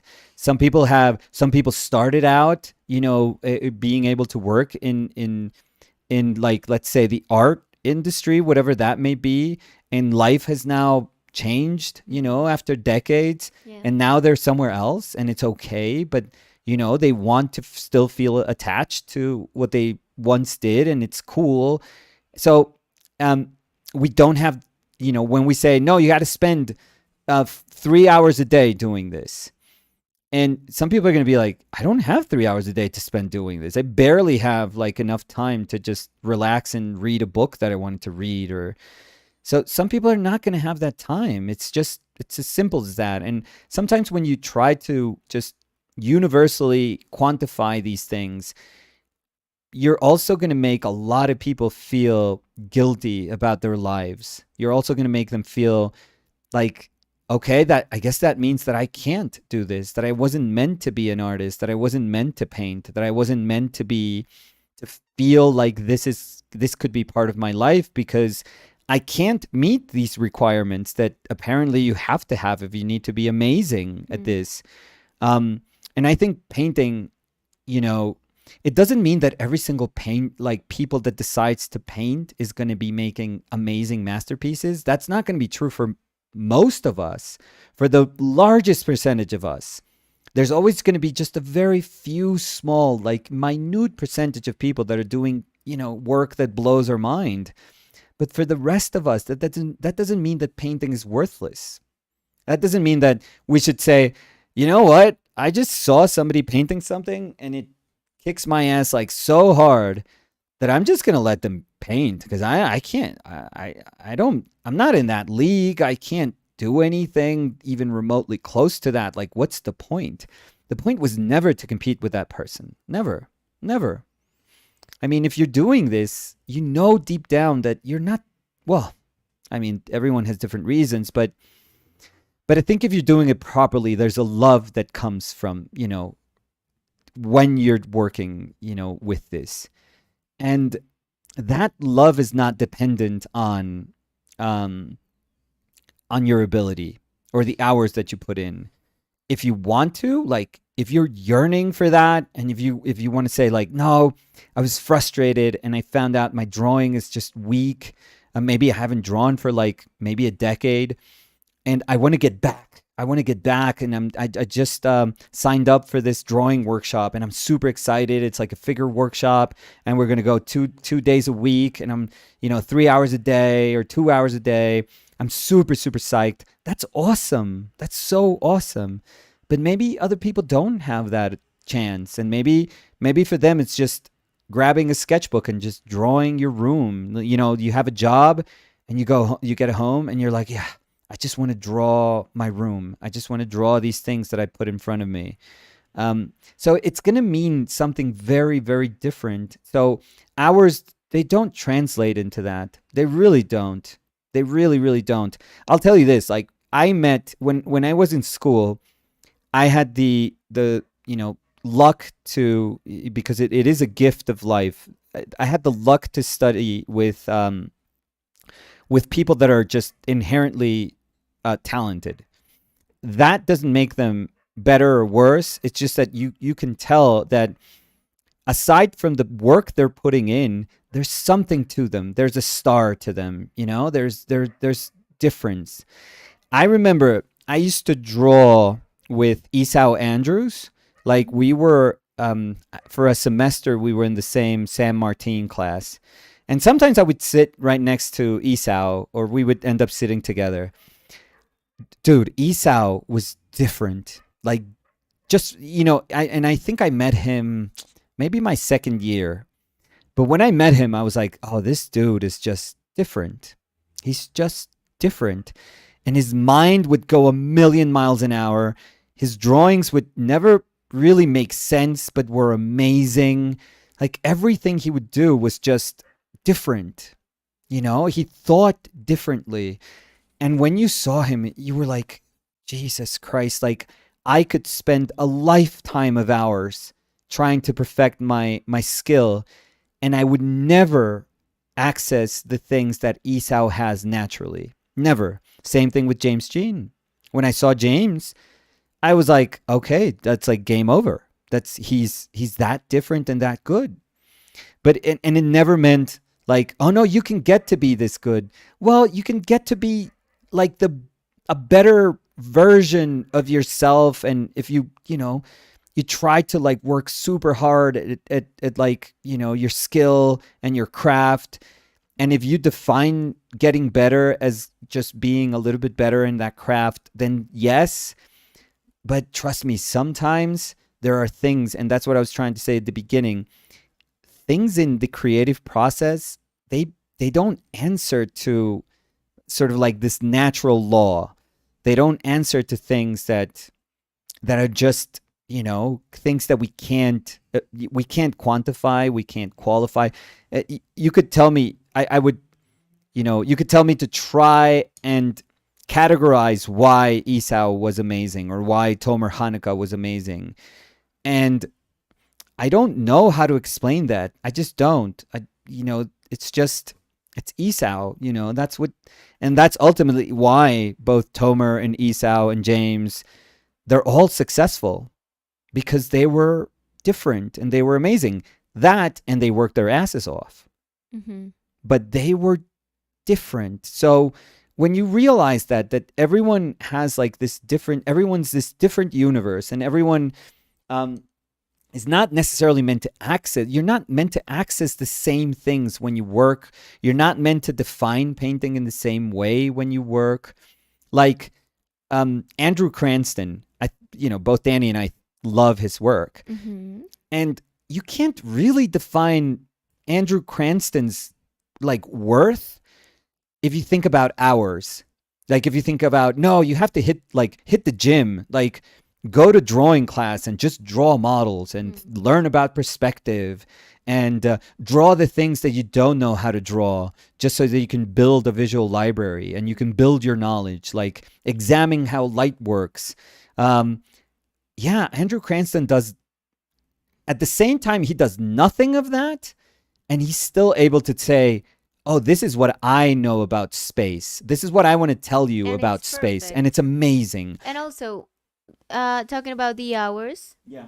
I don't know how long it takes Andrew Cranston to make the paintings, but I think it could be between 1 hour and 2 months. Yeah, you're Or totally right. 1 year. Yeah, I it- don't it care feels how that- much. And it's like, oh yeah, it makes sense. Yeah. Like, I know it sounds broad, but I think that's how it is. I mean, and if you told me, oh no, he makes the paintings in 20 minutes, it wouldn't lose like the respect I have or the admiration I have. Because I just understand that's the way he works. Right. And that's why I think it's sometimes very complicated to think about the worth of what you're doing, like trying to make that into numbers, like to translate that into hours. So if I'm spending 10 hours a day painting, maybe I could call myself a painter. But if I only spend 30 minutes, 1 hour painting, I can't. Right. And I think that's very complicated because you start like putting yourself down even before you start Oh, imagine your that. process. Even before picking up a brush, you already feel like, okay, I'm not going to be able to. No, and sometimes you're even like, why would I even take a brush if I'm just gonna paint for 1 hour? Right. I might as well just like watch a TV mini series or an episode of something or just hang around. So you start like making these excuses to not do the things you really want to do. So, Yeah, hopefully that. But you're spot on about time feeling like so arbitrary, and yet like it doesn't inform anything. mm-hmm. Like if they told us, yeah, he did that painting in his lunch break, and we love an Andrew Cranston painting, I could care. It wouldn't mean anything. Like it loses its value. It loses like the fact that somebody's telling me that he painted that in a lunch break would mean nothing. Nothing, absolutely nothing. I mean, I would find it fascinating, but I wouldn't think, oh, do you have anything where he spent maybe a month Or I working would on? find it as fascinating as if they told me, oh, this one took 2 months. Right, Because the worth is not in the time of execution. Right, exactly. And yeah, I'm sure there's like ugly ass frescoes done in the high Renaissance, or in the Renaissance better, that, if somebody told you, yeah, they spent 3 years doing this, and you look at it and you're like, well, Yeah. I mean, I hope they paid them well, I guess. Let's see. Let's eat. Let's see. Okay. Mushtaq Unsaye was saying how to motivate ourselves to draw daily. The toughest part of my learning process is I live in a place where I hardly find material to learn except the internet. And they were also saying I always struggle to find out what to draw and Mhm. from where to start. Yeah, but Mustaf, is it? Mushtaq. Mushtaq. Mushtaq, the internet is an incredible place to find things right now. I mean, it's full of garbage too, but the resources it has right now, they're incredible. Incredible. Like you can find gold with so many people right now. Just, go and read Gurney Journey blogs, the blog. Go and read all of the, blogs that he posted. And then go to his channel. Look at every video. It's amazing. Like the wealth of information in there in just one human being that was willing to share things is incredible. Incredible. And it's free. It's totally free. If you don't want to pay for his Gumroad videos, you don't have to.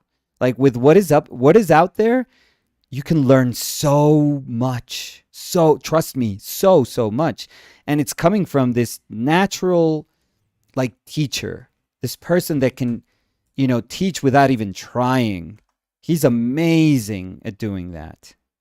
Or you could get books. In my, when I was younger, it would be books. I tried to learn everything I could from a David LaFell book, the oil painting, oil mask. What is it?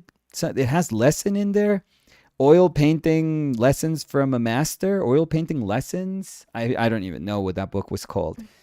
I loved my David LaFell book. Loved it. Adored it. It was like, okay, I'm struggling with painting. This is like a super, super simple book, and I'm just going to learn from it. That was the whole point. I'm just going to learn from it, period. And it was the same with my Bridgman books when I wanted to look at anatomy, or my Bern Hogarth books, or what else? I had like a high focus drawing book that they asked for school. that it was really good. There was a James McMullen book. The Mike Matese book that I got afterwards was incredible. That book, that Mike Matese book, it's amazing. Amazing. Later on, if you can get the Richard Schmidt book, it's incredible. So there's so much stuff that you can learn from. And about and what you're describing as not knowing what to paint, don't feel weird about that, because that's when we usually give an unnecessary amount of worth to the things that we paint. And I know that sounds kind of backwards, because sometimes it's like, wait, stop. Like, the things that we paint are paintings. So you can't come out and say like they're worthless. Like, come on. What we paint is who we are. Yes, but it doesn't mean that so the way I try to see it is that a great painter could be given anything and they could turn anything into a, gorgeous like painting like experience. Yeah. Every time you see a painter paint something that you never deemed paintable, that's when they blow our minds. When you're like, what? A piece of paper could be that exciting? And that just goes to show you, like, in our brain, we just didn't see the potential of a piece of paper being worthy of painting.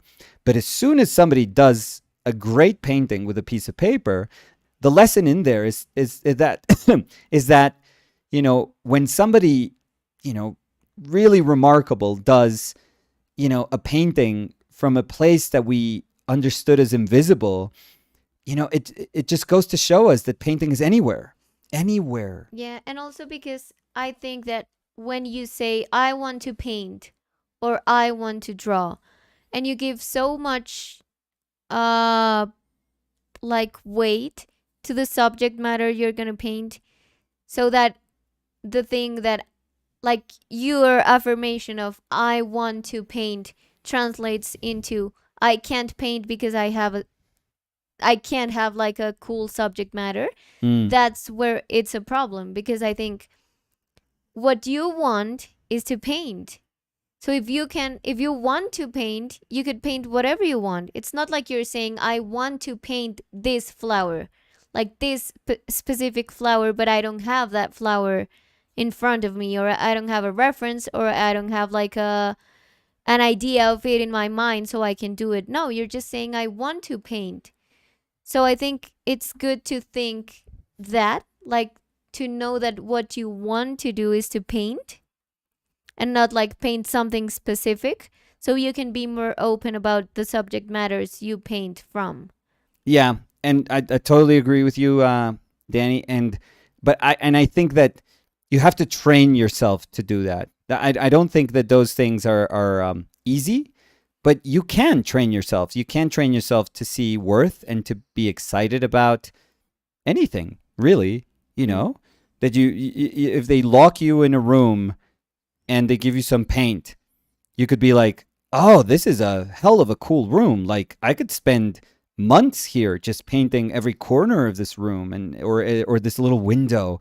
I'm going to explore every day this little window. Or you could even say, this room is so boring, but I want to paint, which I think it's also very useful at the beginning.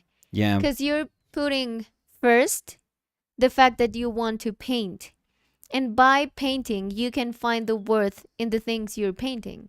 But you're not letting that boring, or what you think it's a boring room, stop you from painting, which is something that I think happens very often. And it's that you start thinking, no, but I don't have a cool subject matter. No, but I mean, my room is not interesting. So no, I can't paint my room, or I don't want to paint myself. So you start like putting like buts, like but, and you think all the things why you can't do something. So you stop yourself from doing it. So. Yep. Uy, Fernanda Uribe dice hola. La Ferchuchi. Hola, la Ferchungilis. Hola, mi Ferchuchi. Robin Ooh. was saying, I've struggled since returning from Menorca to get back with my painting. Bob asked me how did I do it in Menorca. I said I just showed up.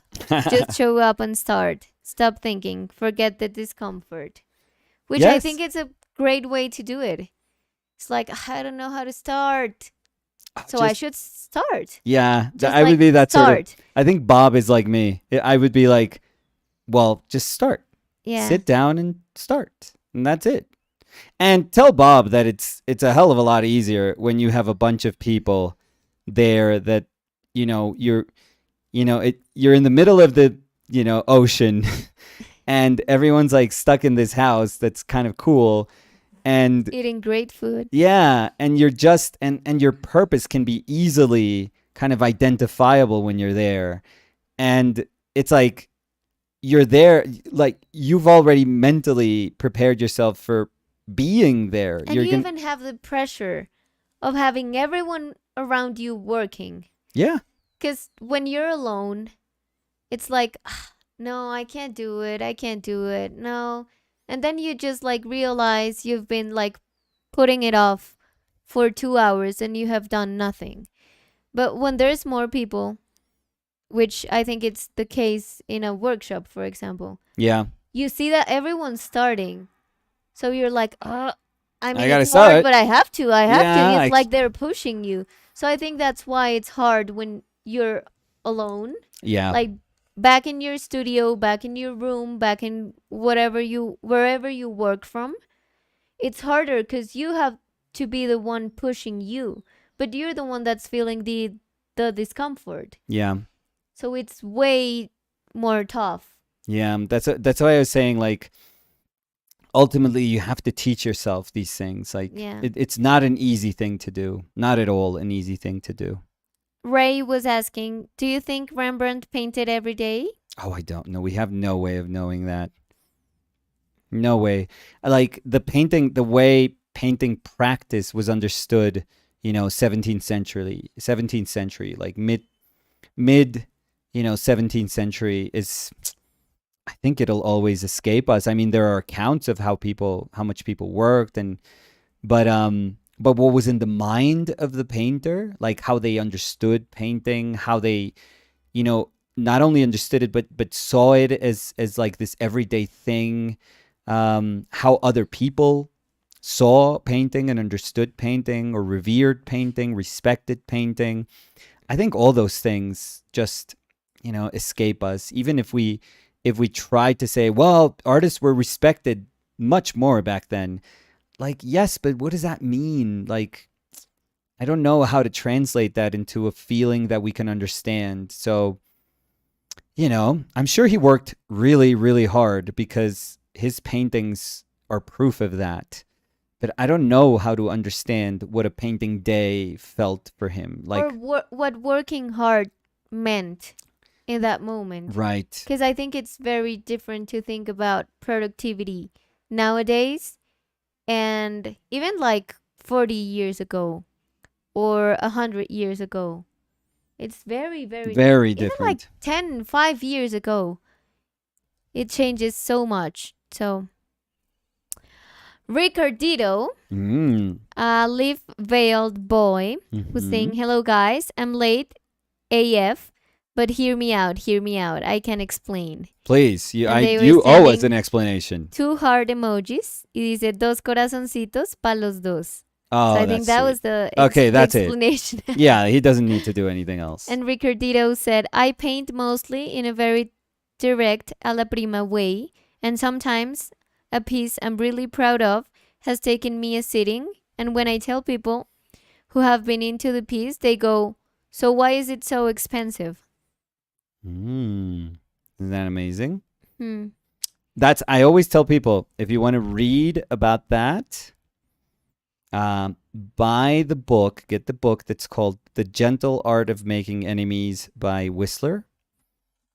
And you'll see one of the most fascinating accounts of, somebody recording everything that went around the notion, the almost like legal notion of trying to define what it meant to what a finished work of art meant.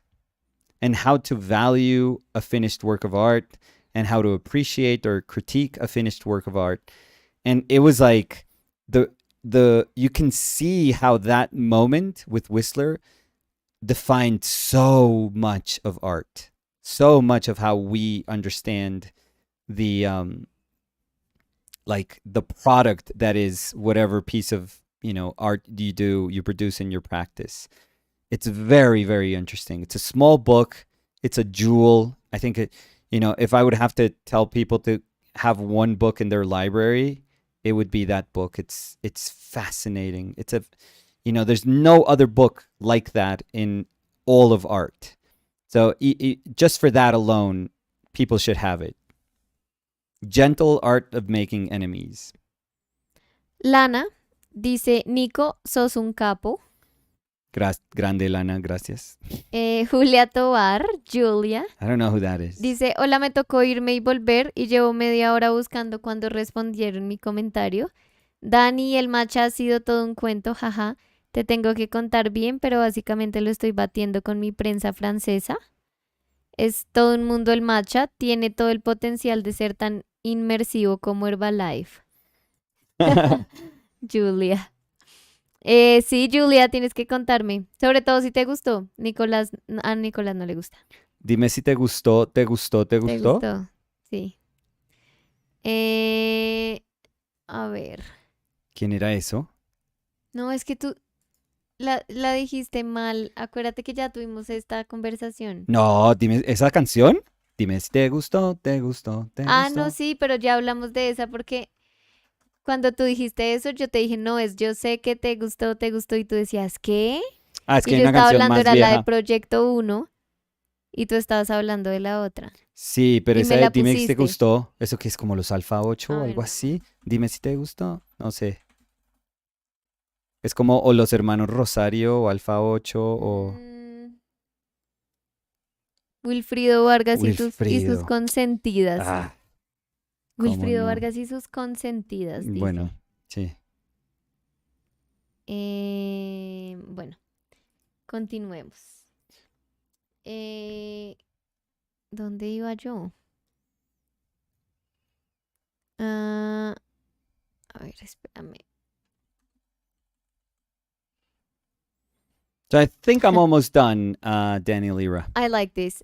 Cookie Monster said, that palette looks amazing. And afterward, they said, I don't even understand Spanish, but I love to hang here.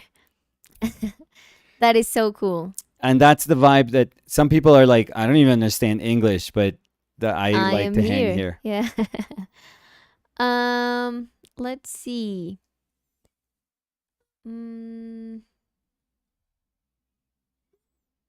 Van Sant Ooh la la. was saying, hello, Danny and Nicolas. Hey, Van Sant. So this was a while ago. Oh, come on. But I'm trying to. The thing is that we start conversations from every single comment. Yeah.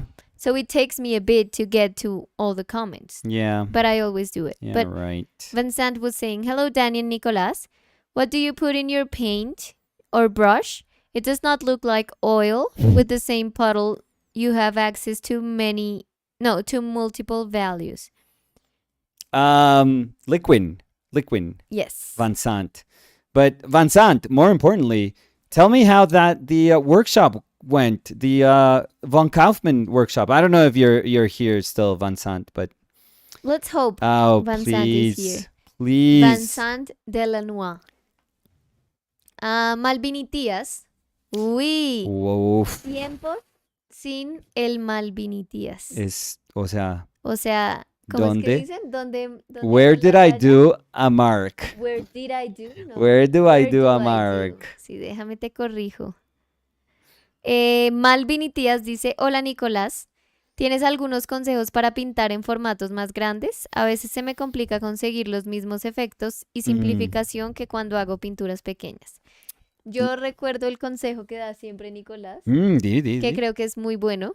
Uy, pucha. Y es un pincel más grande. Claro. Uh-huh. O sea, puede sonar súper sencillo, pero la única razón por la que las cosas funcionan cuando uno las hace más pequeño, Malvinitías, es porque uno tiene una visión como más global sobre lo que uno está haciendo y las herramientas que uno está usando tienen la capacidad de tener una afectación, digamos, más mesurable sobre esa noción global que uno tiene. Entonces, pues simplemente, entre comillas, simplemente porque, o sea, esto le pasa a usted, pero hay bocetos de Rubens que son mejores que las pinturas acabadas. Hay pinturas pequeñas de Menzel que son mejores que pinturas grandotas. O sea, esto no quiere decir nada. No quiere decir que sea un mal que solo agobia a Malvinitías. Es un mal que es como conceptual. Pero entonces la manera como uno debe tratar de mm, tratar de acceder a lo que uno ya pudo acceder cuando uno está satisfecho con un boceto, o con un estudio o con una versión pequeña de la pintura, digamos, no tiene que ser simplemente un boceto, un estudio, o no tiene que entenderse como una de esas dos cosas que son como más preparatorias.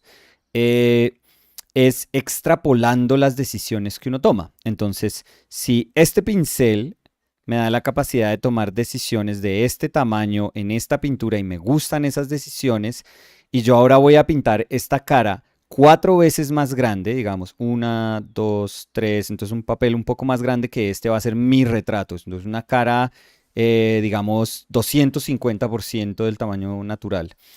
Quiere decir que este pincel tiene que ser también entonces 4 veces más grande. Entonces voy a usar no este tamaño, sino 2, 3, 4. Entonces voy a usar es una brocha. O sea, tengo que usar una brocha así de grande.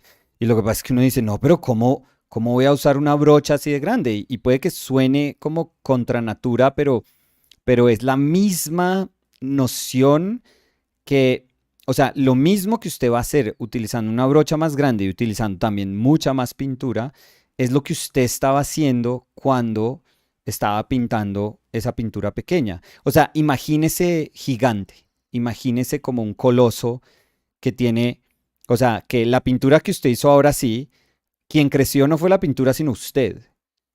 Entonces, su pintura, que usted la veía grandísima antes, ahora para usted Coloso es una pintura así chiquita. Y lo único que ha cambiado son sus materiales. Lo único que ha cambiado es el tamaño de su brocha, el tamaño de la pintura. Que si usted se mantuviera chiquito, usted estaría mirando, uy, pero esa brocha es gigante, uy, pero mire esa cantidad de pintura que está usando. Pero si usted se piensa como un gigante, usted estaría pintando, como extrapolando las variables que tendría que extrapolar para tratar de llegar a lo mismo. Ojalá me haya explicado bien Sí, con sí, eso, pero... sí.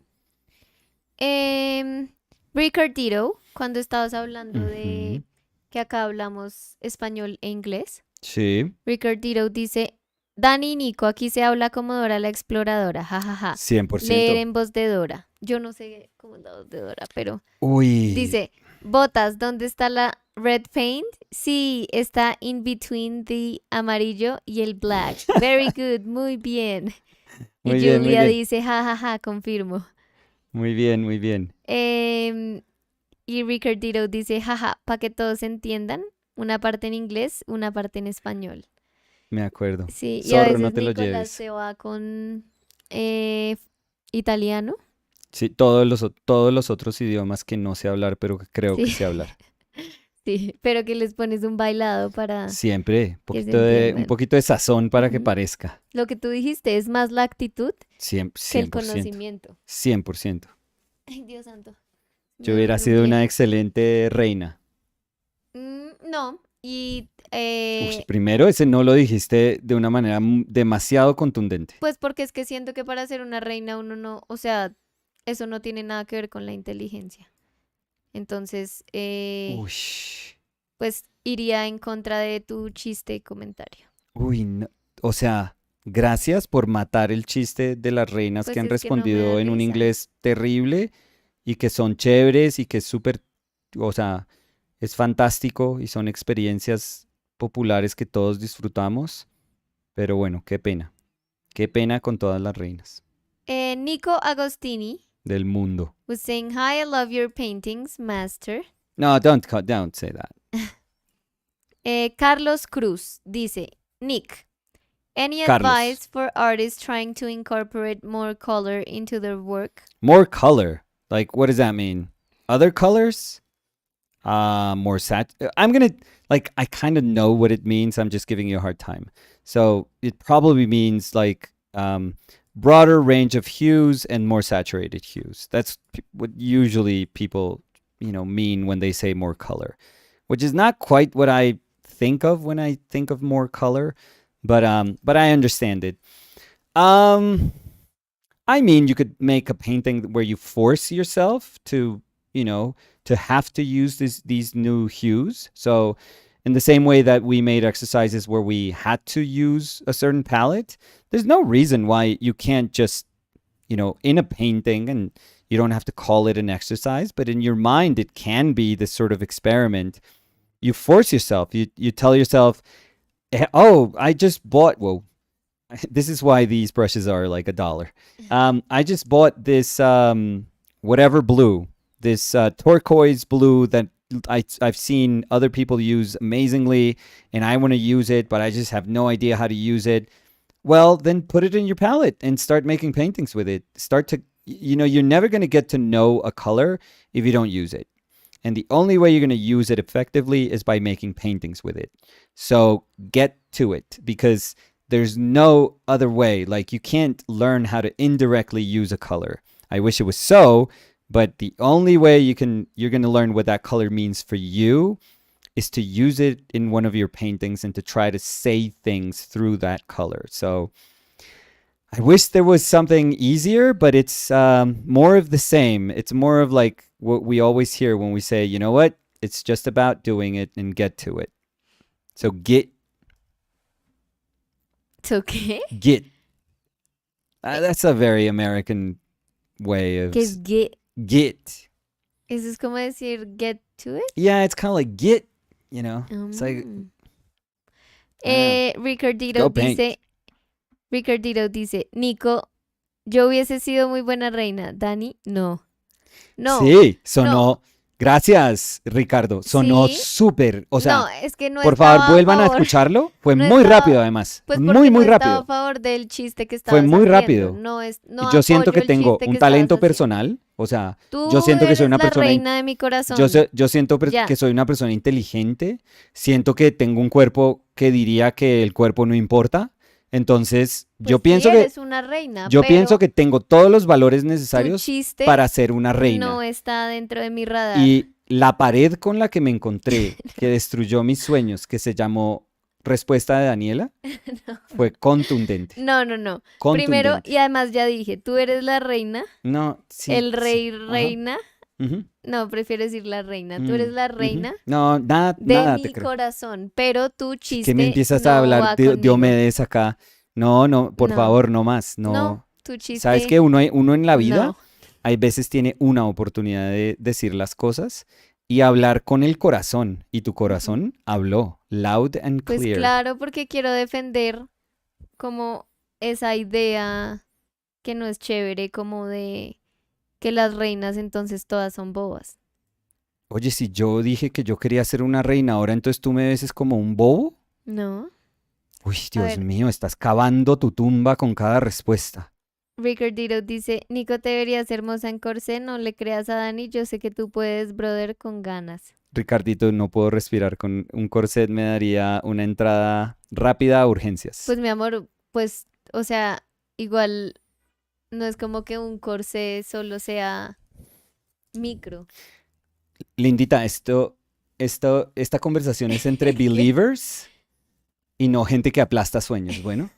Tan mamón. Entonces, A ver. gracias Ricardo, love, only love. A ver, ¿dónde estoy?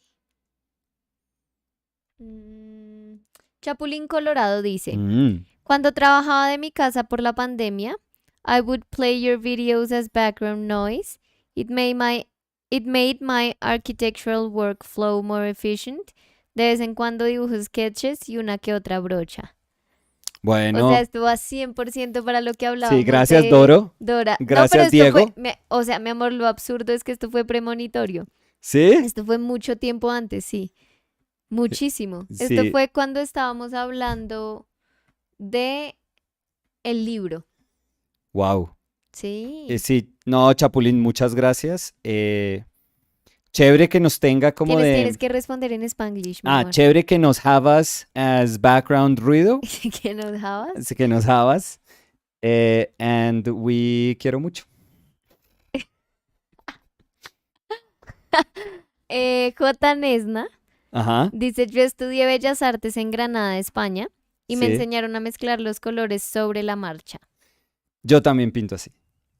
Eh, I think we're good, Daniel Lira. I think we are. Yeah, I think so. I think so, because I have to do some packing after this. So Yes, and I have to do some papers for the packing. Yeah. Some So maybe last Recibos. question, if there are placebos. What did you say? recibos. Oh, recibos. sorry. ¿Cómo se dice? Factorate. No, ¿cómo se dice? Factures. Tickets. Factures. Factures, no. Factures. Zorro, no te los lleves. Factures. Sí.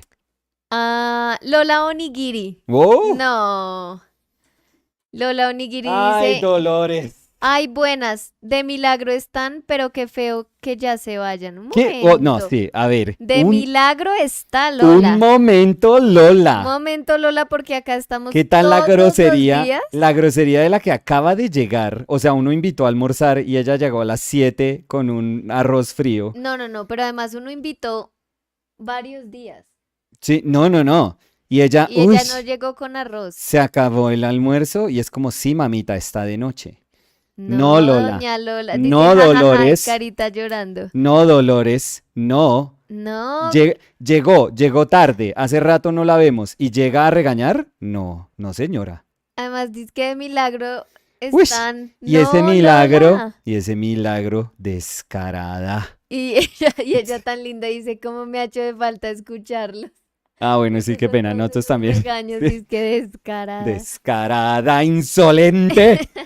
No, Lola, ¿cómo así? Váyase, Lola. No, pues qué bueno tener a Lola, pero Bien pues lejos. ya nos vamos, Lola. Por culpa La de ella. razón Es ella. no es que hayas llegado, Lola, es que llegaste muy 100%. tarde. Ujú. Lola, no, por favor, la campanita. ¿Sabe qué se perdió, Lola? Hoy estábamos regalando dibujos, entonces se perdió de que regaláramos un dibujo Sí, para cómo usted. no.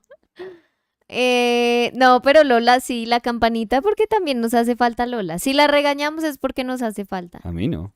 No, pues ya no, porque Con estás esa ahí. grosería, Bravo. altanera. Tiene que salir también Julia a regañar a Lola, que Lola era de las amigas de, como decía Julia, del hueco. Que se vaya al hueco. Ricardito dice, ay, este chat se convirtió en amigas y rivales. O la Virgen de Guadalupe, la serie. Estoy que la mechoneo a Lola. Y Lola dice, no, es que el trabajo me ha amarrado hasta los oídos. Y una Ujú. carita llorando. Ujú. No, Lola, pues qué chévere que igual nos hayas podido acompañar estos 2 minutos Mm. del final y de la despedida. Lo Ujú. bueno es que los videos siempre están ahí. Ujú. Si Lola quiere ver. Mejor, para no tener que hablar con ella directamente. Pero denos like, Lola. Tampoco. Like and subscribe, Lola. Ring the bell. Send us money. So, I think we're good. I think we're good. Yes. Yeah.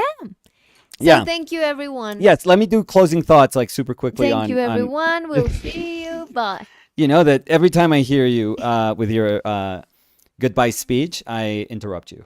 No. But just to for maybe the people that But were. I'm sorry, I'm Yes. gonna interrupt you now. Oh, Jesus. But I want you today to do the goodbye speech. Okay. Mine To is see gonna if be. you pay attention to the things I always say. Oh no. So please go ahead. No. I'll do my own version. I don't have to do yours. So go ahead. You know why? Because I believe in inner beauty, and the people that see inner beauty, like myself, and respect dreams, we speak differently. We tend to speak differently. So, as an underpainting, as you know, a traditional underpainting goes, this is fairly like a not so much of a complicated painting. It relies heavily upon like the gesture, the tipped head, just having all those features go around the head. So there's little things that are like incredibly important. The turning to shade is incredibly important. The fact that we now know and we're preparing ourselves, and that's why this is like a cool thing to do this like in separate sessions. So we're almost like training ourselves, getting ready to paint.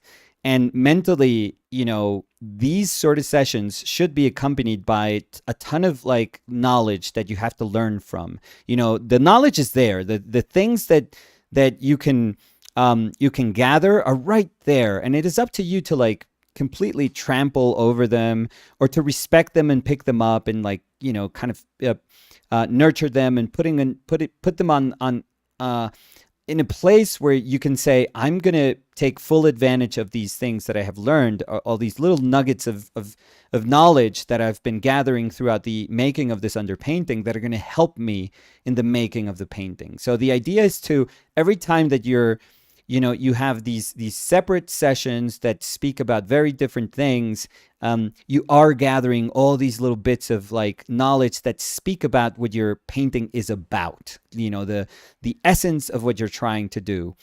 And I think I'm fairly not confident, not ever confident. If anything, I'm always doubtful that a painting is going to go kind of seamlessly and it's going to flow naturally and organically. But I have a feeling that I'm going to be able to sort of put this painting together because I can see it now. I can see it and it doesn't bother me. Like, I can go and make boxes for the paintings that we have to ship way more with a more comfortable, like, peaceful mind than I had last week when I stopped painting and I couldn't stop but stare at my painting and say, I'm not happy. I don't have that feeling right now. I really don't. I didn't have it with the drawing yesterday.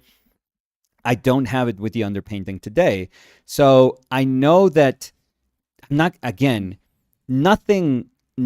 can assure me that the painting is going to go smoothly, because you can ruin a painting in 5 minutes completely, and you can just erase every bit of hard work that you had done previously if you're not careful.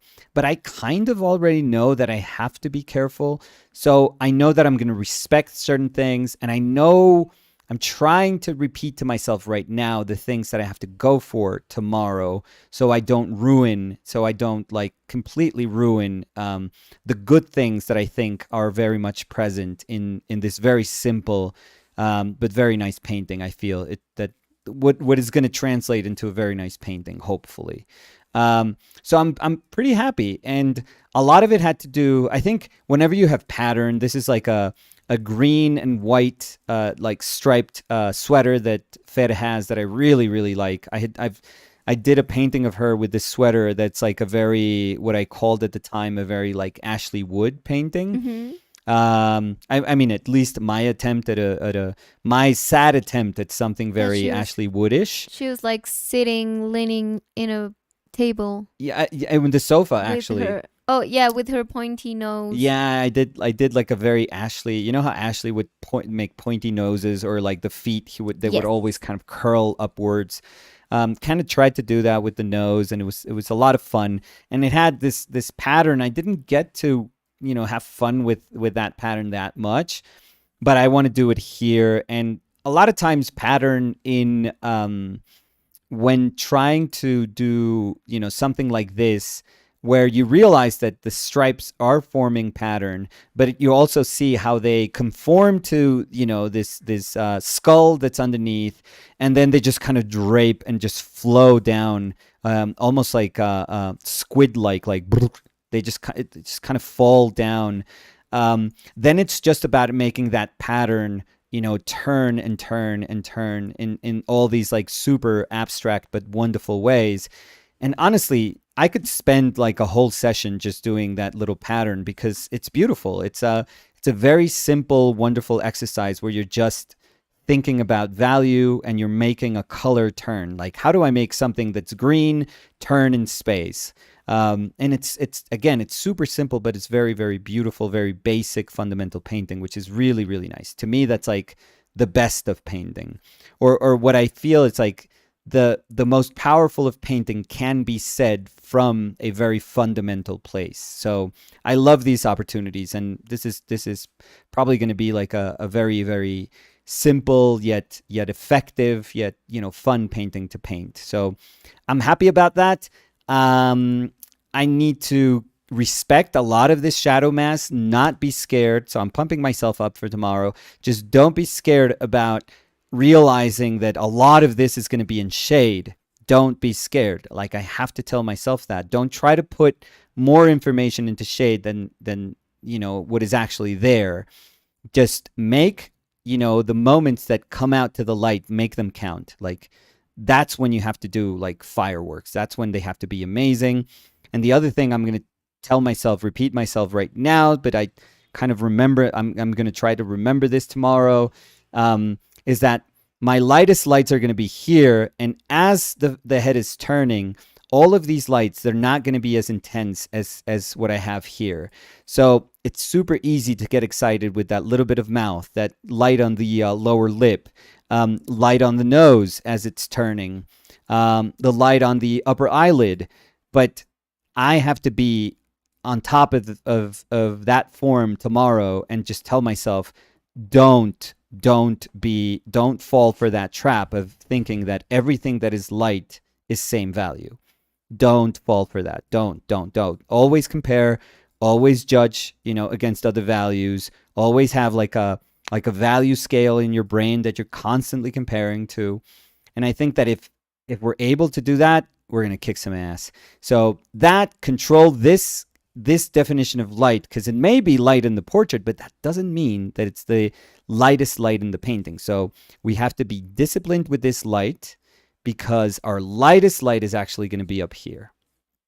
So we want to make a fleshy, beautiful head as it turns towards shade, but then have this super powerful graphic pattern. And the only way we're going to grant power to these creamy sort of lights that are going to be there, that are part of the light of the sweater, is if we control this. As soon as this starts to compete with this, and with this, then our painting is going to be so scattered that you can do a good painting, but you didn't use value to your advantage to tell a story. So value is a very powerful tool. It's not just a tool that suggests the amount of discipline that you can have as an artist when trying to be, I guess, faithful to nature would be the right way of saying it. No, value's power lies in your ability to use it as a narrative device also. So I think that that's what I have for tomorrow, and I can recognize it. So again, that does not guarantee a simple painting for tomorrow, but I think it puts me in the right mindset. So if I'm concentrated, I think I can pull it off. If if in the middle of it, I crash against that wall of doubt, like the one Danny put in front of me when I said that I wanted to be a queen. No. When I feel that, something like that just takes me off my game. I'm like your biggest supporter ever. So. Yeah, right. When I feel, I'm kidding. When I feel that I'm getting distracted, I have to like center myself. I have to like check myself constantly and say, oh, come on. Go back to those very same things that I'm talking right now. They have to be on my mind like constantly. So every time I'm going to put that decision down, I have to say, is this being faithful to what I described yesterday? No? Why not? Because of this, then adjust it. Or if I say, is this faithful to what I described yesterday? If I say yes, then I go like, yes, keep going. Check everything, keep going. That's how you go about doing a painting when you layer a painting. It's not about technique, like echoing what it means to do an underdrawing and then an underpainting and then painting. It's the easiest thing in the world. Like, that's just, you could learn that in like half an hour. That's not the point. The value of doing, things in like different stages is that your mind can assess like problems you're going to have to deal with in the subsequent construction of the image. And you're trying to say, okay, this is going to take me a step closer. If I pay attention to this is going to help me do this afterwards. So every single step has to feel like it's enabling you to go a little bit further, a little bit further, a little bit further.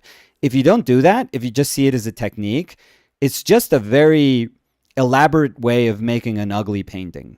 And nobody wants that. So if you're going to make an ugly painting, make it quick. I mean, rip that Band-Aid quickly. Don't do it in 3 stages, for God's sake.